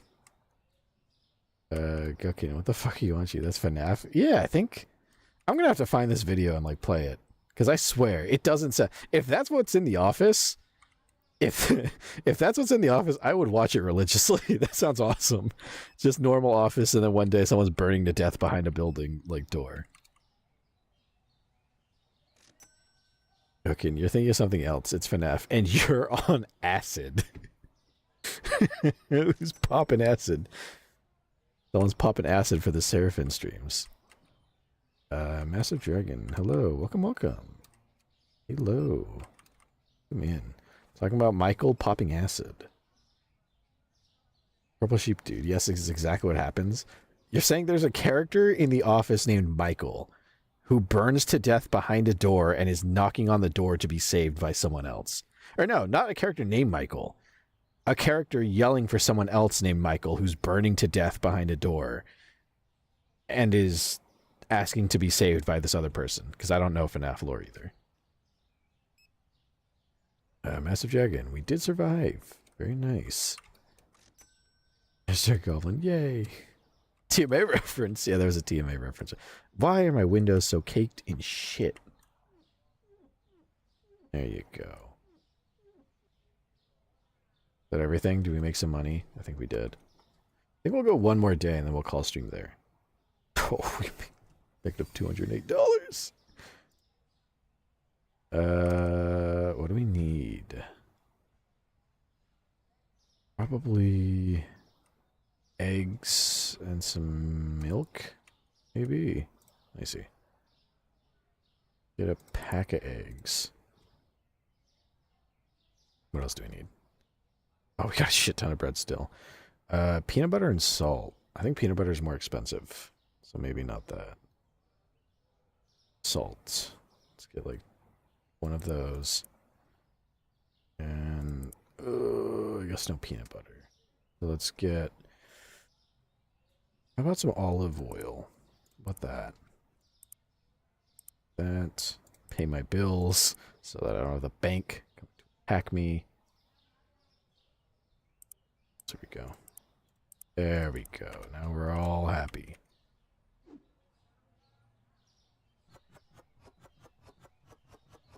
Go.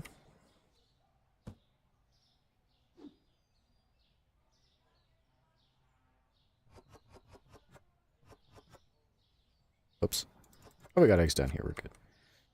Okay. More olive oil. Stick that shit up there.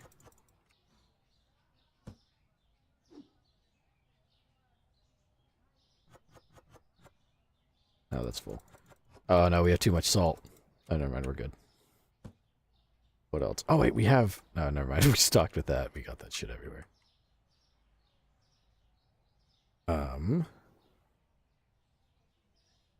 Bambi, get driven to the big town to see you today, and then having to drive there myself tomorrow. Oh, boy. Purple sheep dude. Dwight is insane and installs a security mechanism to protect the office. Michael, the boss, does the code first and gets in. Then Jin does the code and fails. He gets fucking sprayed with chemically stuff. He just starts coughing and shit and begging Michael to open the door. And he says, Michael, don't leave me here, Michael. What? Okay, and Sarah, don't listen to sheep. They're not so insane shit. I mean, I swear it's a fucking FNAF. You know what? Can I? Hold on. Okay, you can't see my screen. Never mind.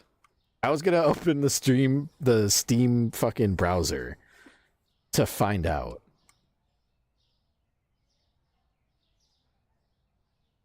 Like, you know what? Hold on. It's already just about 2 hours, so let's save. I'm gonna save right here. I'm gonna look up the fucking clip. I swear. Okay, we saved it. Quit to desktop. We'll pick up this game another time. I swear. Hold on. Let me put the BRB screen up real quick. I've got to. I swear, it's a FNAF thing. I've only ever heard it from FNAF. I'm not I don't think you are, but I swear that's exactly the clip I'm talking about. I watched the entirety of The Office. I promise you it's in there. I don't doubt you, but I swear.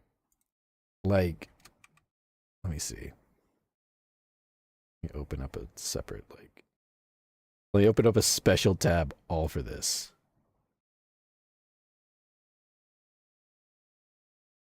Okay.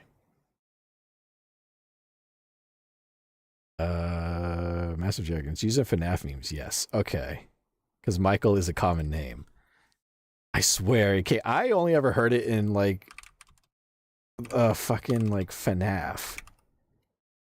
That's so... I did not know that's where it came from. Holy shit. That's so weird. Let me look up... Don't leave me here. Because, like, the first thing I see when I look it up is, like, analog horror. Don't leave me here, Michael. And... The... Office.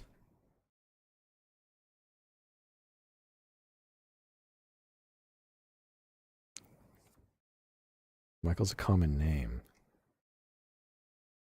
Okay. Let me switch back. Like, this is the clip I'm referencing right here. Like, I guess this one. This is the first result. When I said, let me look. Okay. Don't leave me here, Michael. Origin audio meme. What's origin? But, like, see, this is an audio I hear all the time. Don't leave me here, sound effect. This one. Oh, it's muted. Whoops. Michael, don't leave me here. Michael, help me.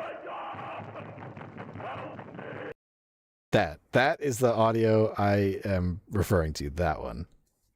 That's The Office? Audio is from Finale from this video. So, holy shit, I did not realize. I'm not saying sheep is wrong at all.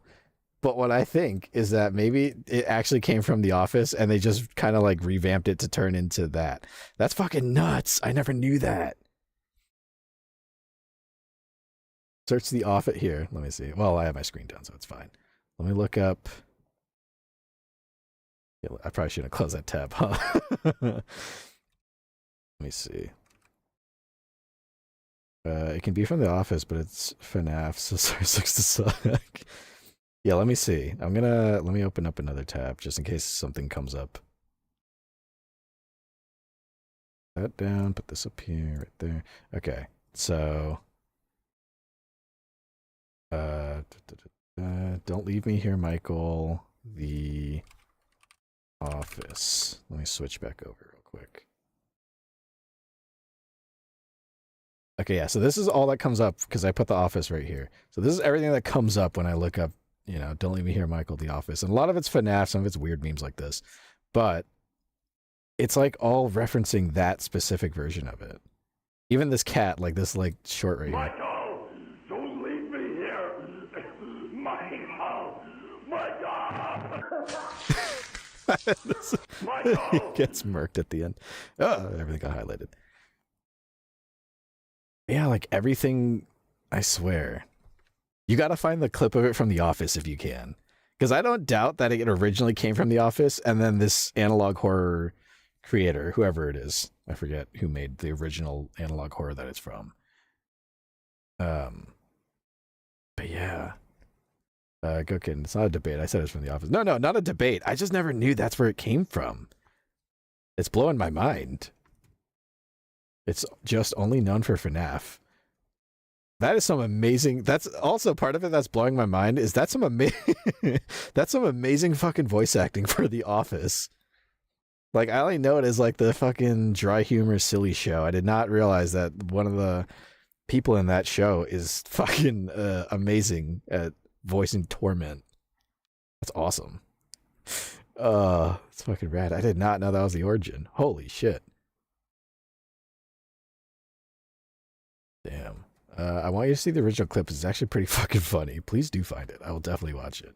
Maybe not on, I don't know if I'll show it on, I don't know if it'll be on stream, but that's amazing acting. If you can sound like someone who's burning to death, like if the original context is you're not burning to death and you can make it sound like you are, that's some fucking grade A premium acting right there. Holy shit. That's amazing.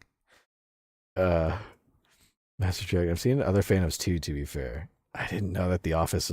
Maybe I've mistreated The Office. Maybe I was wrong this whole time.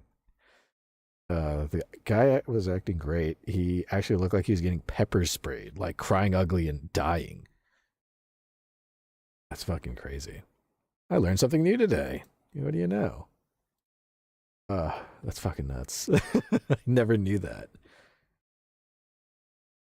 Let's see. Let's get some jazz going. Wow. It's too fucking loud. There. Got hit with a jump scare for jazz.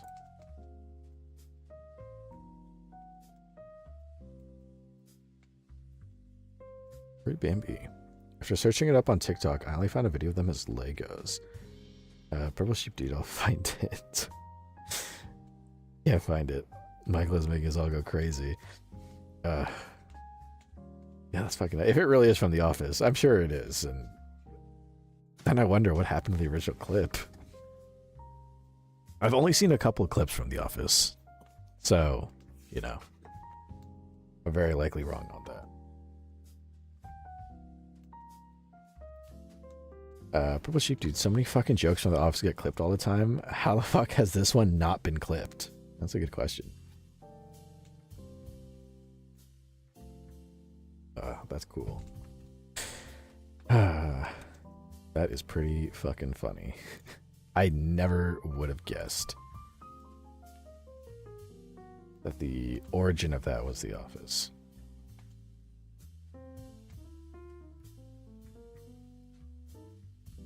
Okay. All right. I'm getting ready for the post-stream story time right now. So I'm trying something a little different. And I don't know if you remember. If you were here last stream, which was I think Tuesday? No, Wednesday. If you were here last stream on Wednesday, we got jump scared during the post-stream story time. So I asked dear old Renan if there's a way to prevent that. So I'm trying something out right now. And what I am going to do is I have sound alerts and stream alerts both muted. Well, stream alerts are muted. So if someone were to like follow right now, it should still show a notification, but it won't make any noise. So I can still see who's subscribing and, you know, you'll know who's subscribed and all that kind of stuff. Sound alerts is muted, so, or paused, so I don't think it'll accept any. So don't waste your points. But in theory, if this works the way I hope it does, then we can do the post-stream story time and you will not have to worry about getting jump scared again. I had a feeling it was going to happen someday. I just never thought it actually would, but it did. Not that it's bad or anything, but I did feel kind of guilty that everyone was lulled into a nice, like, quiet, calm environment, and then it was just a jump scare. So, if I have it set right, then you don't have to worry about that. But you'll still see if people follow or subscribe or do anything like that. Raid. It just won't make a noise. We can welcome them quietly while everyone gets nice and calm and they don't wake up all scared.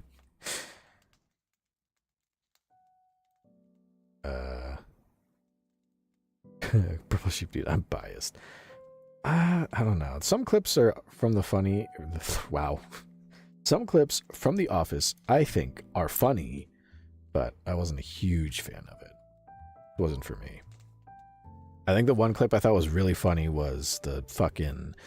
when they're doing, practicing CPR drills, and then the crazy guy with, like, pulls out a knife from his, like, ankle strap and starts gutting it for organs, the dummy that they're doing CPR on. Then he recreates Silence of the Lambs with it.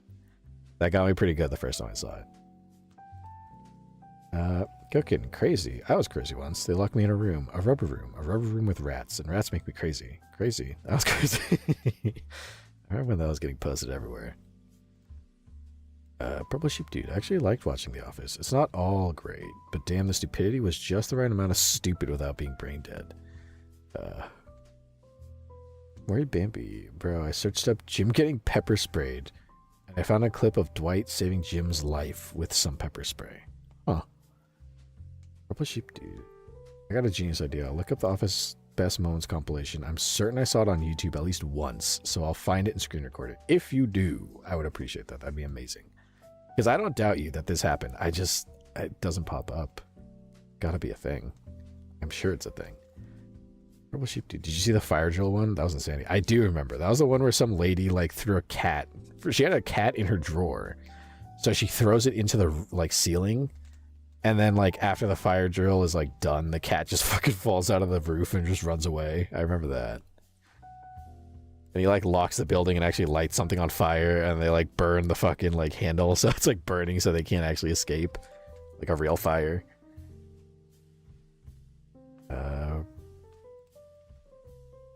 Everyone stay calm, yeah. He's like, everyone stay calm. And I think the big black dude, whose name I forget, but he's, like, so pissed off all the time, and I love him. He's just like, oh, I need to sit down. And then he, like, sits down. He's like, oh, what's going on? And he just turns around, and he's like... And they're like, some lady just screams in horror, like, oh my god. And it's just like, Clarice. That oh my god was, like, genuine, too. She was just like, oh my god. Sometimes that show can be a little silly. Give them that. Purple Sheep Dude. That clip was, they keep beefing, but he saves them. Yeah. He just watches everyone shit themselves crazy while they ignore his instructions. Yeah, he just watches them, and the fire drill fucking loses their mind. It's really good. Good for a real office. That sells paper, if I remember right. Or Bambi. I hope this whole thing is not a Mandela effect on Sheep's part. Never thought about that. Maybe just misremembered. Who knows?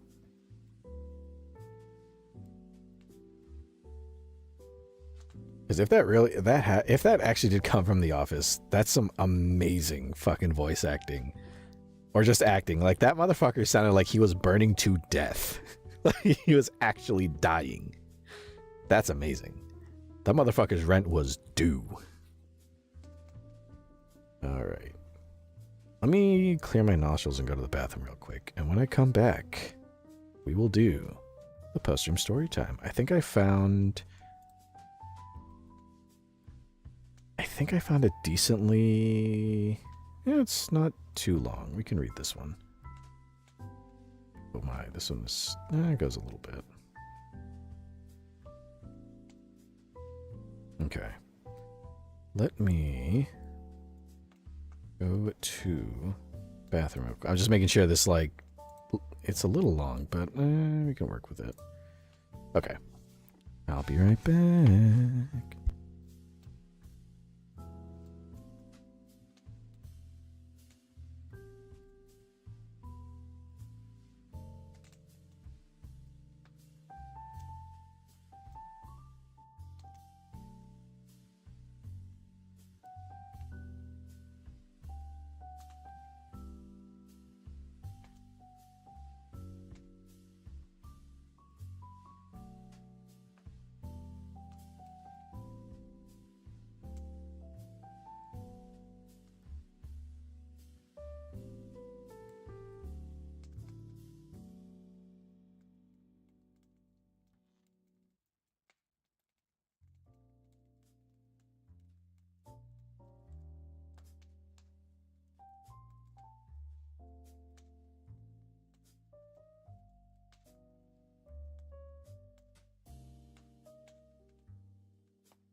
back. Purple sheep dude. Dwight does a shit ton of horrible things. At some point, he literally bought the building where the paper company is located, and I think that's how he just decided to put a ridiculous security system. Dwight has such a strange loyalty to the company, and Michael, it's actually crazy. I vaguely remember Dwight's the guy with the bowl cut. He's fucking nuts. Kind of funny. I haven't watched much of The Office. Let's see.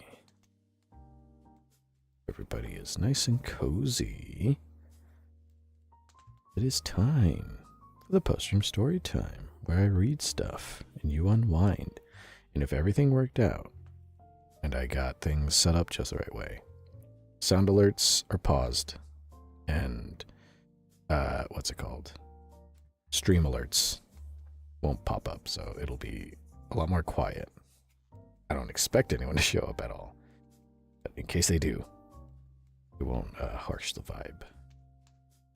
As they say, harsh everyone's mellow. That's a cool thing people still say, right? Right? Okay. Everybody get nice and cozy. So I'm going to read this one. SCP-5701. Item number SCP-5701. Object class safe. Special containment procedures. SCP-5701 is stored in a standard containment locker at storage site 23. All authorized SCP-5701 number instances are held in the neighboring filing cabinet. First of interest 5701-3's confiscated and artist tools are held in Research Site 174. After Ethics Committee ruling ECR-9502-5701, all remaining SCP-5701 number instances containing Foundation staff members as subjects have been incinerated, and testing with SCP-5701 has been suspended indefinitely. Description: SCP-5701 is superficially similar to a Polaroid brand Sun 600 LMS instant camera built by Matthew Tebb, person of interest 5701-3. SCP-5701 functions in the exact same manner as other identical models, except for the fact that it prints SCP-5701-number instances instead of normal photos. SCP-5701-number are photographs created by SCP-5701. If a human subject is photographed by SCP-5701, the next time the subject performs an action that they regret or consider to be a mistake, or shows regret about a previous action of the same nature, the SCP-5701 number instance in which they were photographed will be altered to depict the subject performing that action. Additional details of this phenomenon can be seen below. Let's see. An advanced SCP-5701-number description.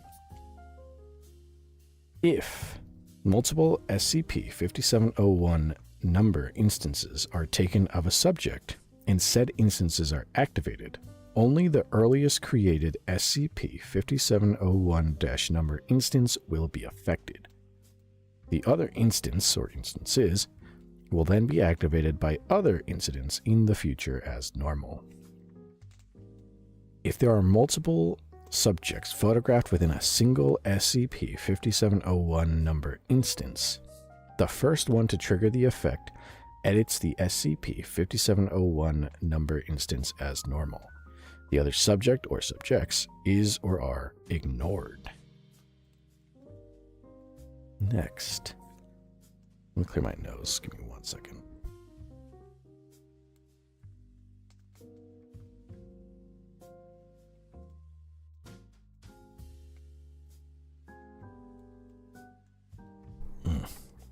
This is already stuffy.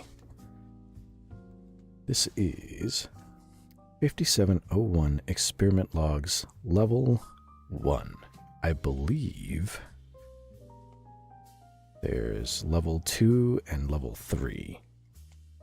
We'll work our way through those, starting with Level 1 Experiment Logs. Test A. Date: March 17th, 2005. Forward. The function of SCP-5701 had already been crudely depicted by Person of Interest 5701-1. The following tests were made to confirm his description. Subject: D5152.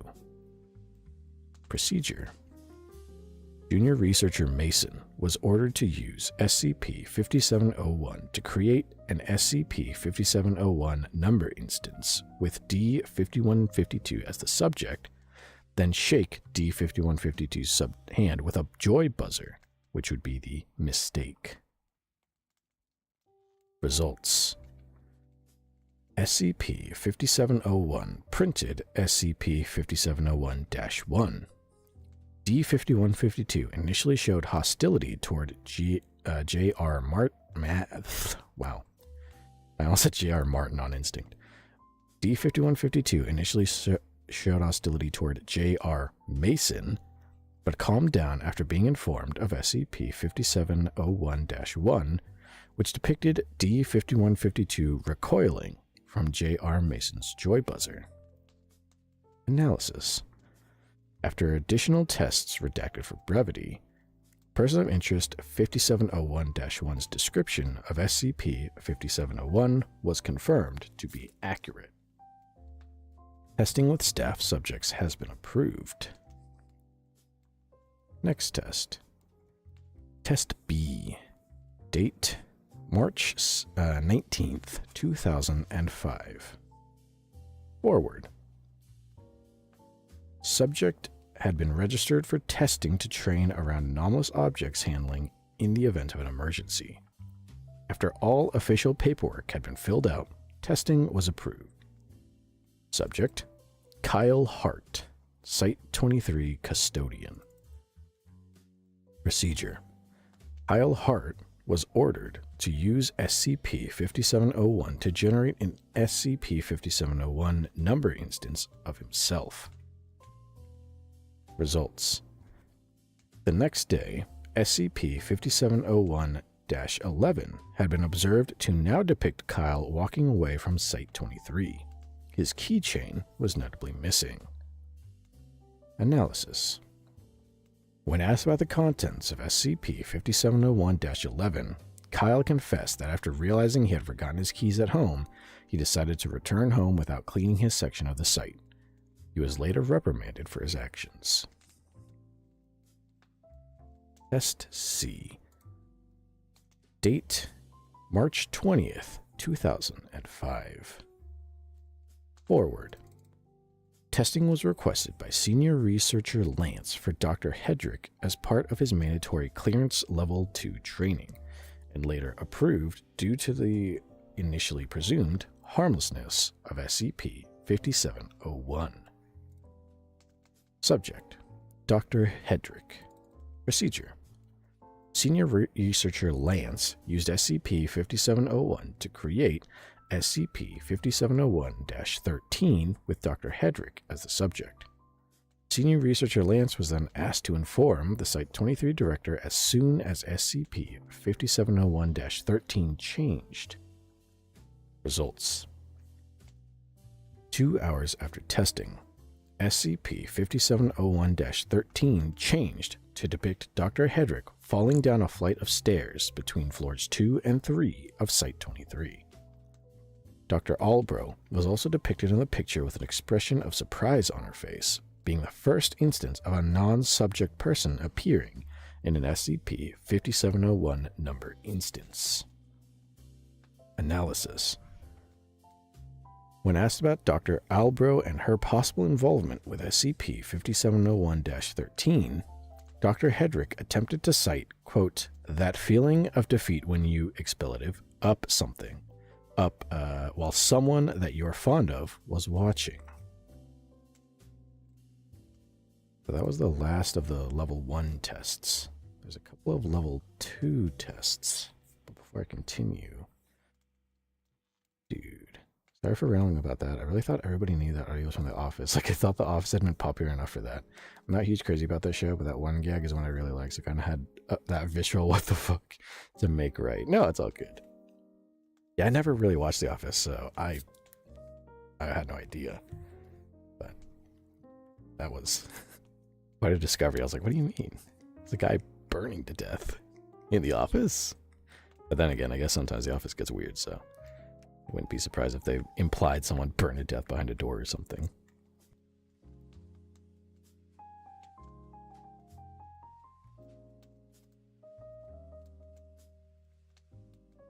Okay.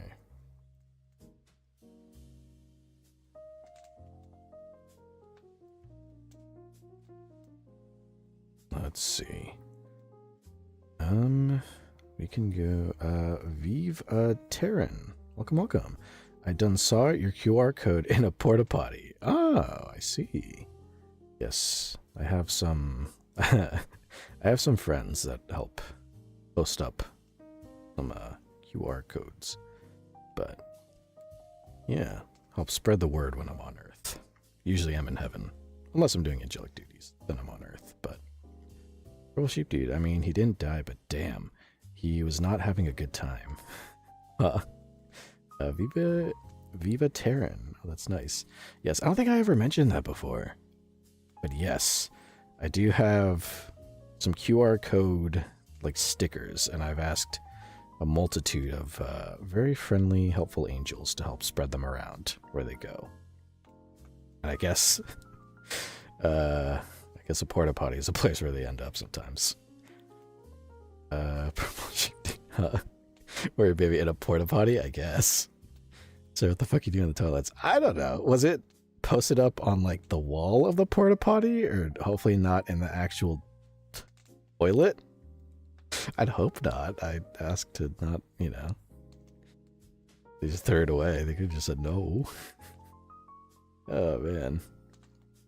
I mean, it's nice that it paid off, but I hope it was posted on the wall or something. Purple Sheep Dude. Oh, so someone else put you there. Yes. I asked some friends to help. Sticker campaign. That was before. I asked to do that like before I started streaming. So I'm surprised that porta potty must have traveled. Gookin, average pervert Sarah. I'm not a pervert. I promise. Purple Sheep Dude, you either strike them as a pervert or they think you belong there somehow. Kind of rude, I guess. I mean, I guess whatever spreads the word. It's nice that they helped. Never thought I'd be on the inside of a porta potty. Well, alright. Interesting. But hey, either that sticker was recently placed by a friend or that porta potty has traveled. Either way. It's pretty cool. But anyways, welcome, welcome. Yes, it is I, your wandering eye in the sky that keeps us in from seeping in. Local friendly angel guy, Seraph. Hello. Welcome in. Hey. Purple Sheep, you really are exploring all of Earth. All over the place I am. All over the place. Even in porta potties, I guess. It's kind of funny. Well, at least they're helping. I appreciate the help, wherever they put it. So as long as it's not going to get me in legal trouble, that's good, I guess. Alright. Where did I leave off on? Where Bambi? Ayo, give me that QR code. I'll spread it like the pest. I think I do still have some stickers. I'll see if I have any. I took some time. This is before I started streaming and I had no content, so I was like, how do I spread my name? So I started, like, making these stickers custom made so that I could post them up all over the place. And then I asked some friends to help post them up too, so I think it kind of helped. I mean, obviously someone found me through the porta potty, so there's that. I think I'll see if I have one or two. And I'll see if I can get a picture of it. Do what you will with it. Kid, we don't need more Canadians. Purple Sheep Doodle, I don't see you recruiting more Americans, Goat. There. I'll put the, after stream, I'll see if I can find a picture and then put it up in the Discord and then see. I'm pretty sure I still have some in a box somewhere. And I do think, I like them because if I remember right, I put a little eye in the middle of it. So it catches your eye a little bit. So for sure, I will find some. Ori Bambi, I could just print them out and take them anywhere. That would be a nice art project. If you would like to go recruiting like that, if you want. As long as you don't get in trouble. Don't get in trouble on my behalf, please. Don't do that. As long as it's okay. Gilkin, I brought Mad here. That is true. You bring Mad. Oh yeah, I was reading. Whoops. Well, I get a drink and I'll continue reading. I forgot where we left off on. Oh, level 2. Oh, I got alcohol in my eye. Ow, fuck. Oh, that hurts. Oh, I'm sorry. Okay, ow, fuck, hold on.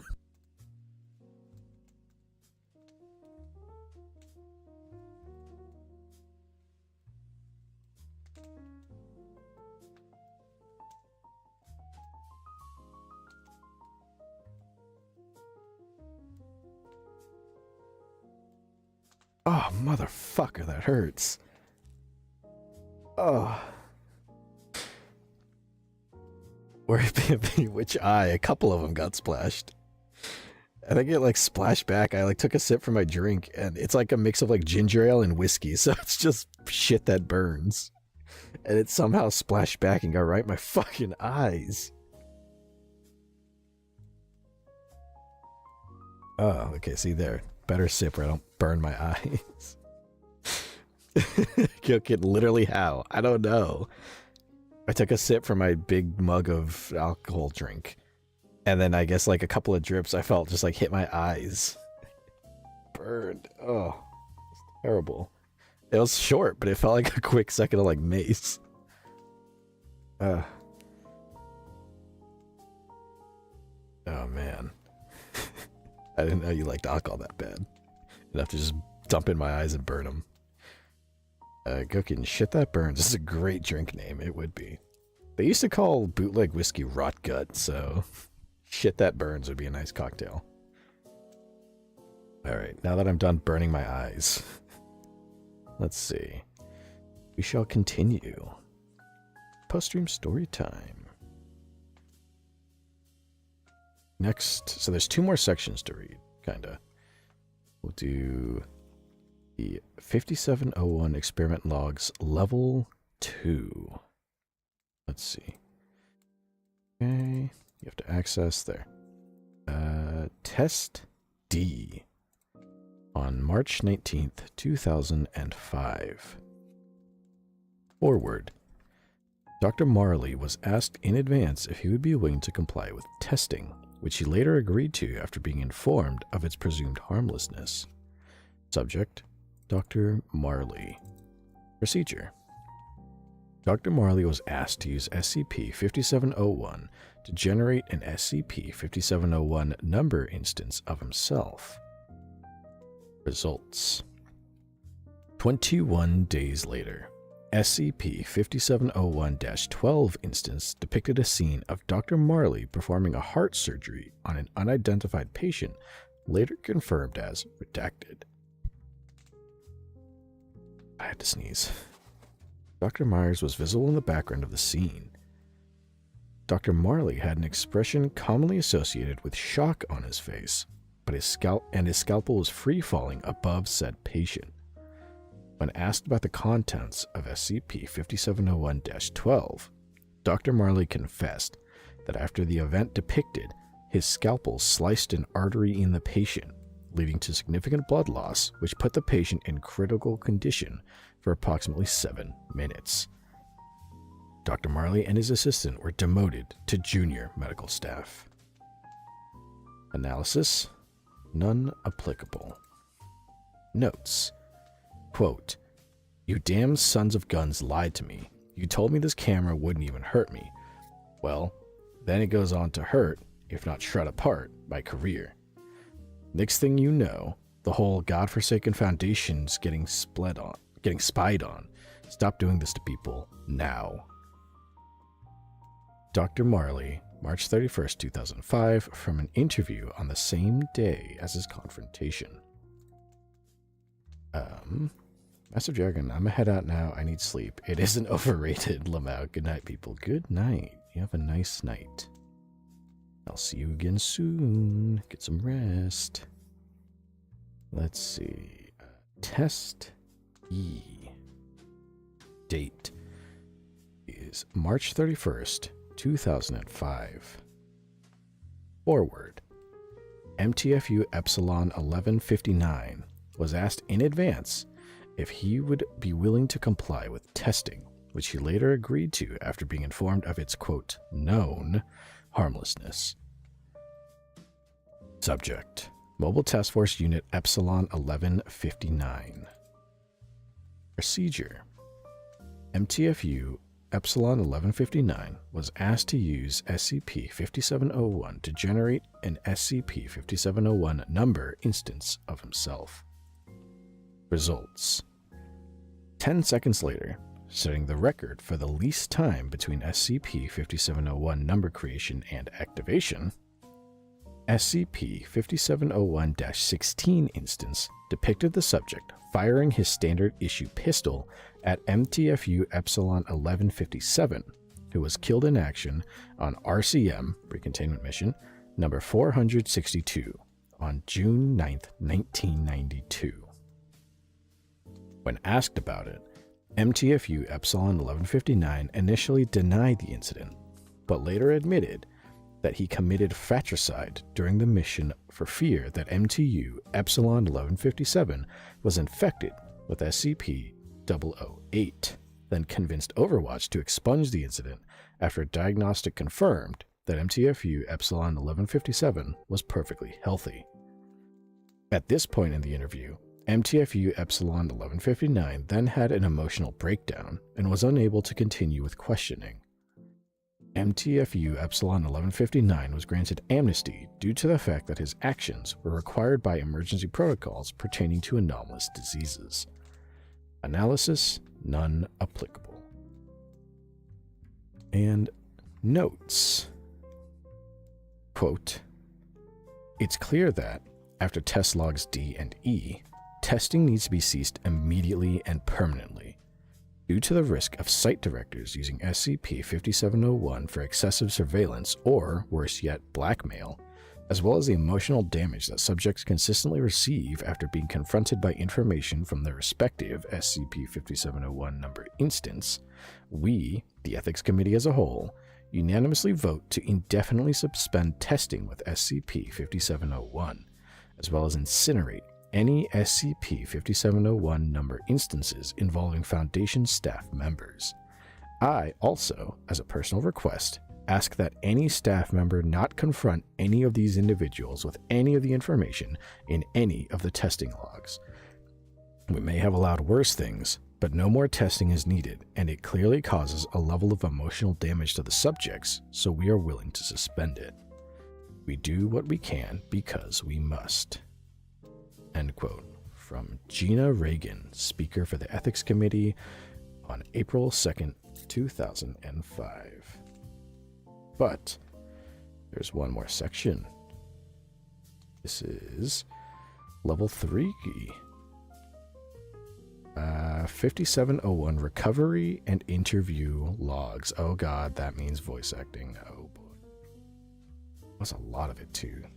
Like 3 sections. Oh boy, okay. Transgender Goblin saying that.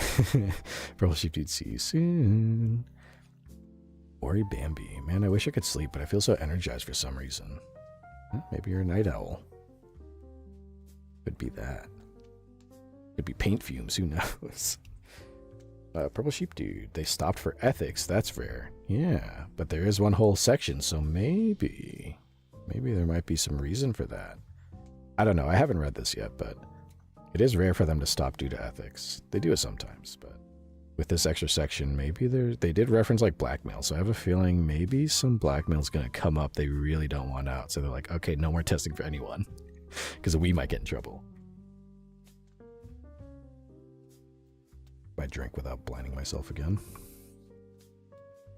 Let's see. Recovery report RR 5701. Personnel involved.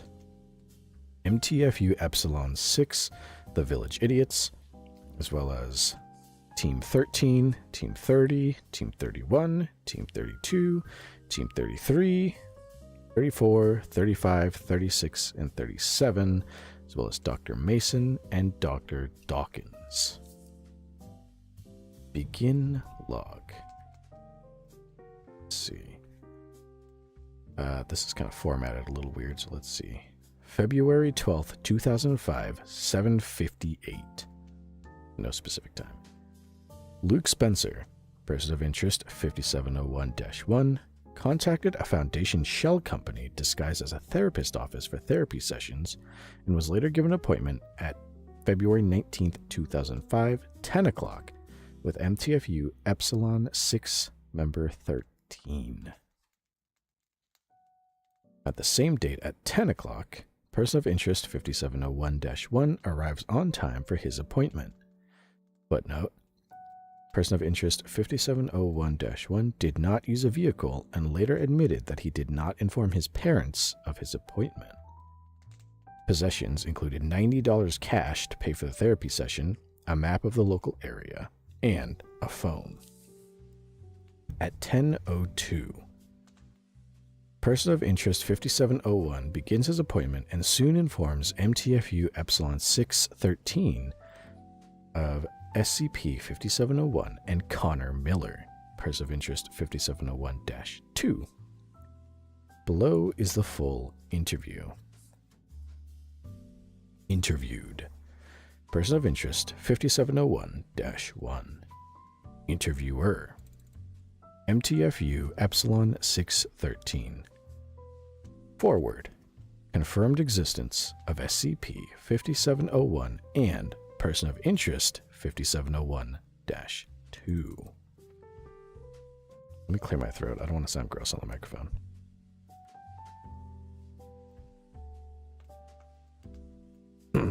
Okay.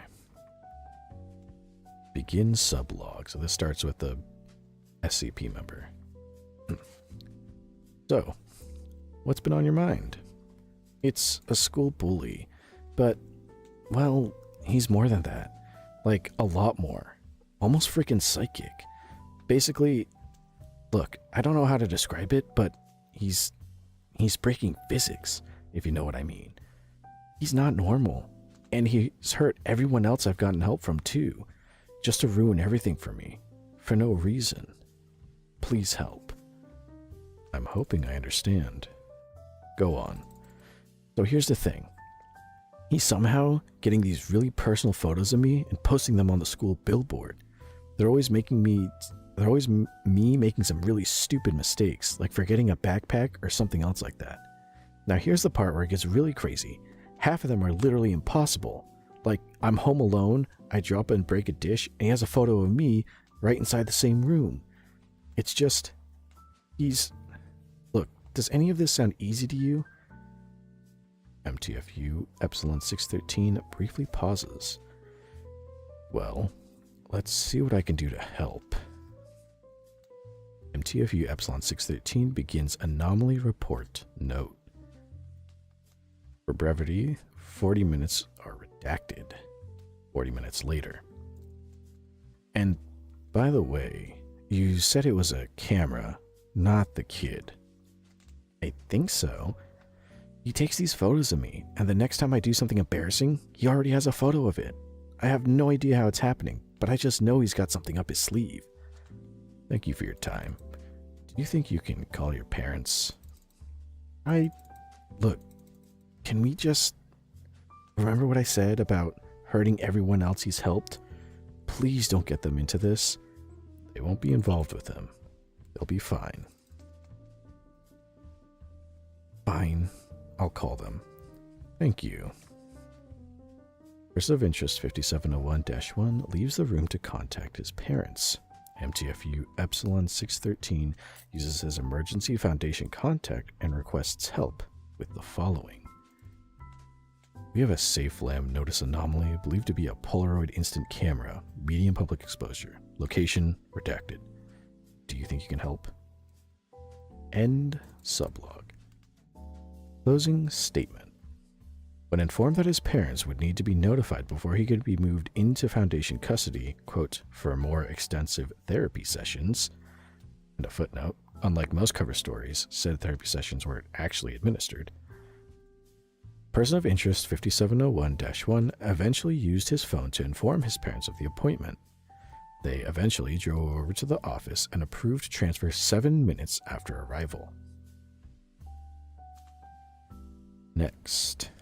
February 20th, 2005, 9:01. MTFU Epsilon 630, contacts redacted, high school in person. A quote. Apparently, person of interest 5701-1 managed to blackmail every single teacher in the school with SCP-5701, so we'll have to correct him for everyone. We might be able to keep others safe from this megalomaniac if we do it right. End quote. MTFU Epsilon 630. At 11:11, person of interest 5701-2 was put under Foundation custody with minimal suspicion by MTFU members. I think that's 3, 6. Oh, what is that really weird backwards number? MTFU 630. 31, 32, 33, 34, 35, 36, and 37. The following interview was conducted at Protected Site 67. Interviewed, person of interest 5701-2. Interviewer, Dr. Mason. Forward, confirmed existence of SCP 5701-X number, which refers to any SCP-5701 number instances with a connection to a recovery report, RR-5701, and person of interest 5701-3. Begin sublog. February 21st, 2005, 8 o'clock. I'm just going to say it. Oh, this starts with the bully, by the way. I'm just going to say it. I've gotten every single teacher's darkest secret, and you just let everyone in the world see them. Poor choice. We confiscated those photos. Well, they want them only back up. That is true. So, knowing you will have to work with us, who will do whatever it takes to know what's going on, what happened. You heard us. Fine. I bullied someone with a camera. Is that enough? Just let me go. You knew what the camera could do, right? Yeah, take pictures, duh. You know what we meant. Fine, it changes photos that it shows people messing things up. Is that enough? Where did you get it from? I'll never tell you.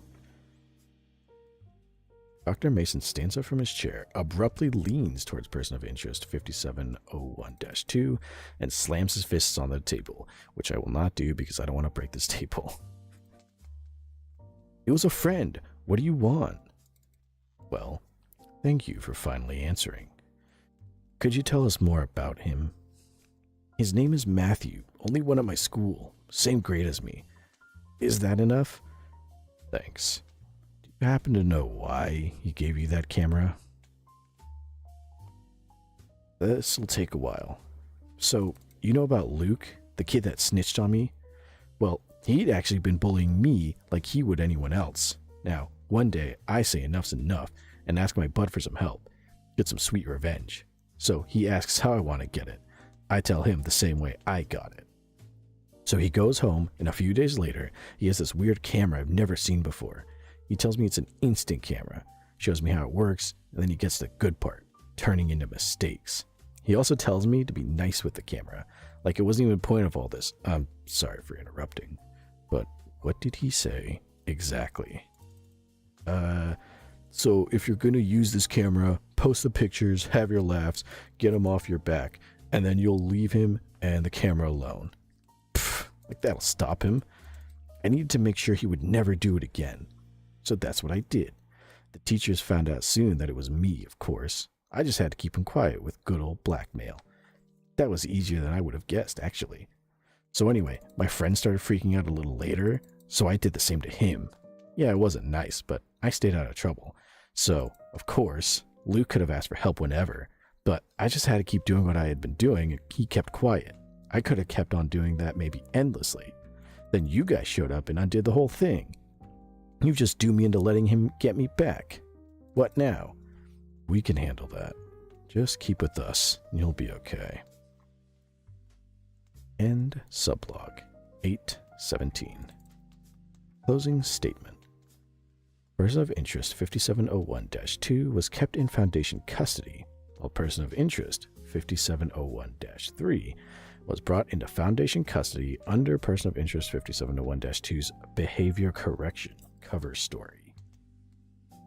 This is the last interview log right here.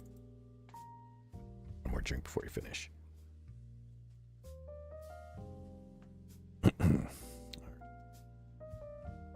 Interviewed. Person of interest 5701-3. Interviewer Dr. Dawkins. Forward. Confirmed person of interest 5701-3's relations with group of interest Are We Cool Yet? Person of interest 5701-3's and artist tools and supplies, and the existence of an additional SCP-5701-X number. Begin sublog February 22nd, 2005, 8 o'clock. So, before we begin, get that camera out of that demon's hands now. We've already done that. So, getting back on, and he won't get it back after this, right? Will you please stop interrupting? Of course he won't. He's been hugely irresponsible with it. That's all I needed to hear. Thanks. So, how can I help? Well, first, how did you find that camera? I didn't find it. I built it. You see, you won't be familiar with it, but I'm part of a group known as ACWY, which stands for Are We Cool Yet?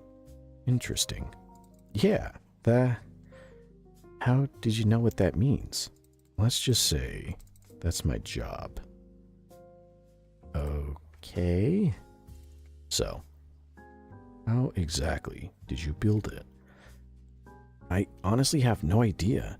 I just build it and it just works. I mean, I know I'll need a normal camera, some other things, and some tools, but not like, so then I put this and this together and they do this. Alright, so why did you just give it to your friend? Did you know what it could do? I trusted him. And he went crazy, and if it weren't for you guys, the whole world would be toast. We're told that a lot. Thanks for your time.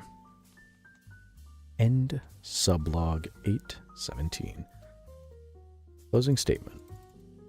Before Dawkins left the interview room, person of interest 5701-3 said the following, quote, "And by the way, in case you're curious, when he put me under blackmail, my photo didn't even have to change. It just printed as me building that godforsaken camera, because I regret it. I regret it and all the harm I've caused and all the people that got hurt by him and everything." You guys sound like some global secret ops people. Do you guys do anything like wipe memories if needed? Or at least something to clean up this mess? Because I'd appreciate it. February 23rd, 2005, 10 o'clock. Additional interviews were conducted with person of interest 5701-3 for possible leads about group of interest Are We Cool Yet? But did not yield any significant information. And on February 25th, 2005, 4:23, all person of interest and persons in the nearby area were administered Class A amnestics, except for person of interest 5701-3, who has administered Class C amnestics. Person of interest 5701-3's and artist tools and supplies were confiscated as well.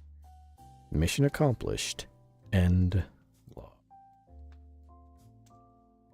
And that is that. A blackmail camera. Camera that blackmails people with their greatest regret. Interesting concept. It reminds me of another SCP I'd like to read. Not tonight, obviously, but a similar SCP article is a camera that records, like when you take a picture, it shows the subject's greatest desires, and it's very interesting. That's another story for another night. Would you look at that? Almost another 3-hour stream.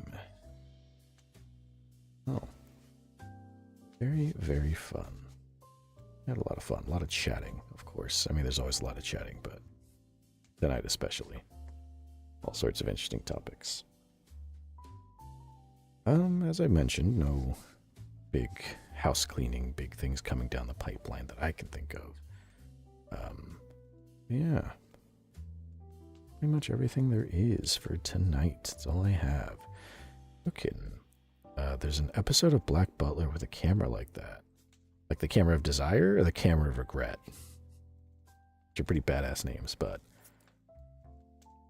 it's been a while since I've only seen a couple episodes of Black Butler. I don't remember seeing that camera, but that sounds cool. But yeah, I'm trying to think. Today's Friday, so the next stream is Sunday. It's kind of dark. What did I write for Sunday? Give me a second. Oh, okay. Gokin of Desire. Ooh. Ooh. I like the SCP article because it is a little sad and wholesome at the same time. So we'll have to read that another time if I can find it. I forget the number for it, but I'm sure it's easy to find if you just look it up. Another time. The next stream is going to be Sunday at 6:30 p.m. Pacific Time, 9:30 p.m. Eastern Time. We're going to play Fallout New Vegas. We're getting close to wrapping up that game, kind of, sort of. We just have a couple of factions to deal with, maybe a couple side quests, and then beat the game. Longest running games. I don't think we'll beat it next stream. I don't want to promise that. But we are getting close to finishing it. That is the longest running game, I think, on this, on my channels. Because I started that around the time I started streaming, I think. It's been over a year now, so. Yeah, it's still going. It's one of the OGs. So we'll make some more progress in that. Get closer to the finale on Sunday. So that's about everything. If you're not already following me on my socials, you should totally follow me on my socials. TikTok, Twitter, Instagram, YouTube, and Twitch. Of course, everyone knows I put clips on days I don't stream, reminders on days that I do. And of course, the Discord. And yes, I will remember, speaking of Discord, I'll get I have to have stickers around. I'll get a picture of the sticker and post it up on the Discord. So you can see, if you happen to see them in the wild, you'll know what they're from. But yeah, I've asked some friends to go all over and help spread the word with stickers. And I kind of forgot about that. So it's kind of cool seeing someone from the wild actually follow me. Pop in and be like, hey, I found you in the wild. Kinda. That's pretty cool. Yeah, I'll post a picture. Do what you will with it. Just don't get in legal trouble over me. Please don't do that. I'd feel really bad. I'd feel really, really bad for that. But that aside, do with it what you will when I find a sticker and post it. The QR code and post it, I should say. Let's see. Let me find a nice, quiet, kind of relaxing song. Maybe, how about, go back to one of these old ones. Oh, this is a good one. Perfect. And then get that one. Okay. A nice, fun, chill, relaxing stream. I hope everyone gets some good sleep. At least tries to. I hope this helps. Like I said, Sunday, 6:30 p.m. Pacific time, 9:30 p.m. Eastern time. Fall at New Vegas. I'll see you there. You'll see me there with Purple Sheep Dude. All right, I did nice progress. Very, very good. If not sleep, at least some good progress that helps you out. That would be nice too. One or the other. Preferably both, but nice company. Always the best. With all of that being said, I'm Seraph. You've all been wonderful, and I will see you again very soon. Okay, alright. Bye-bye. Bye. See ya. See you around. See ya. Get some sleep, or some rest, or some progress, or something. Just don't feel too bad. I hope you don't feel too bad. Okay, bye-bye. Bye.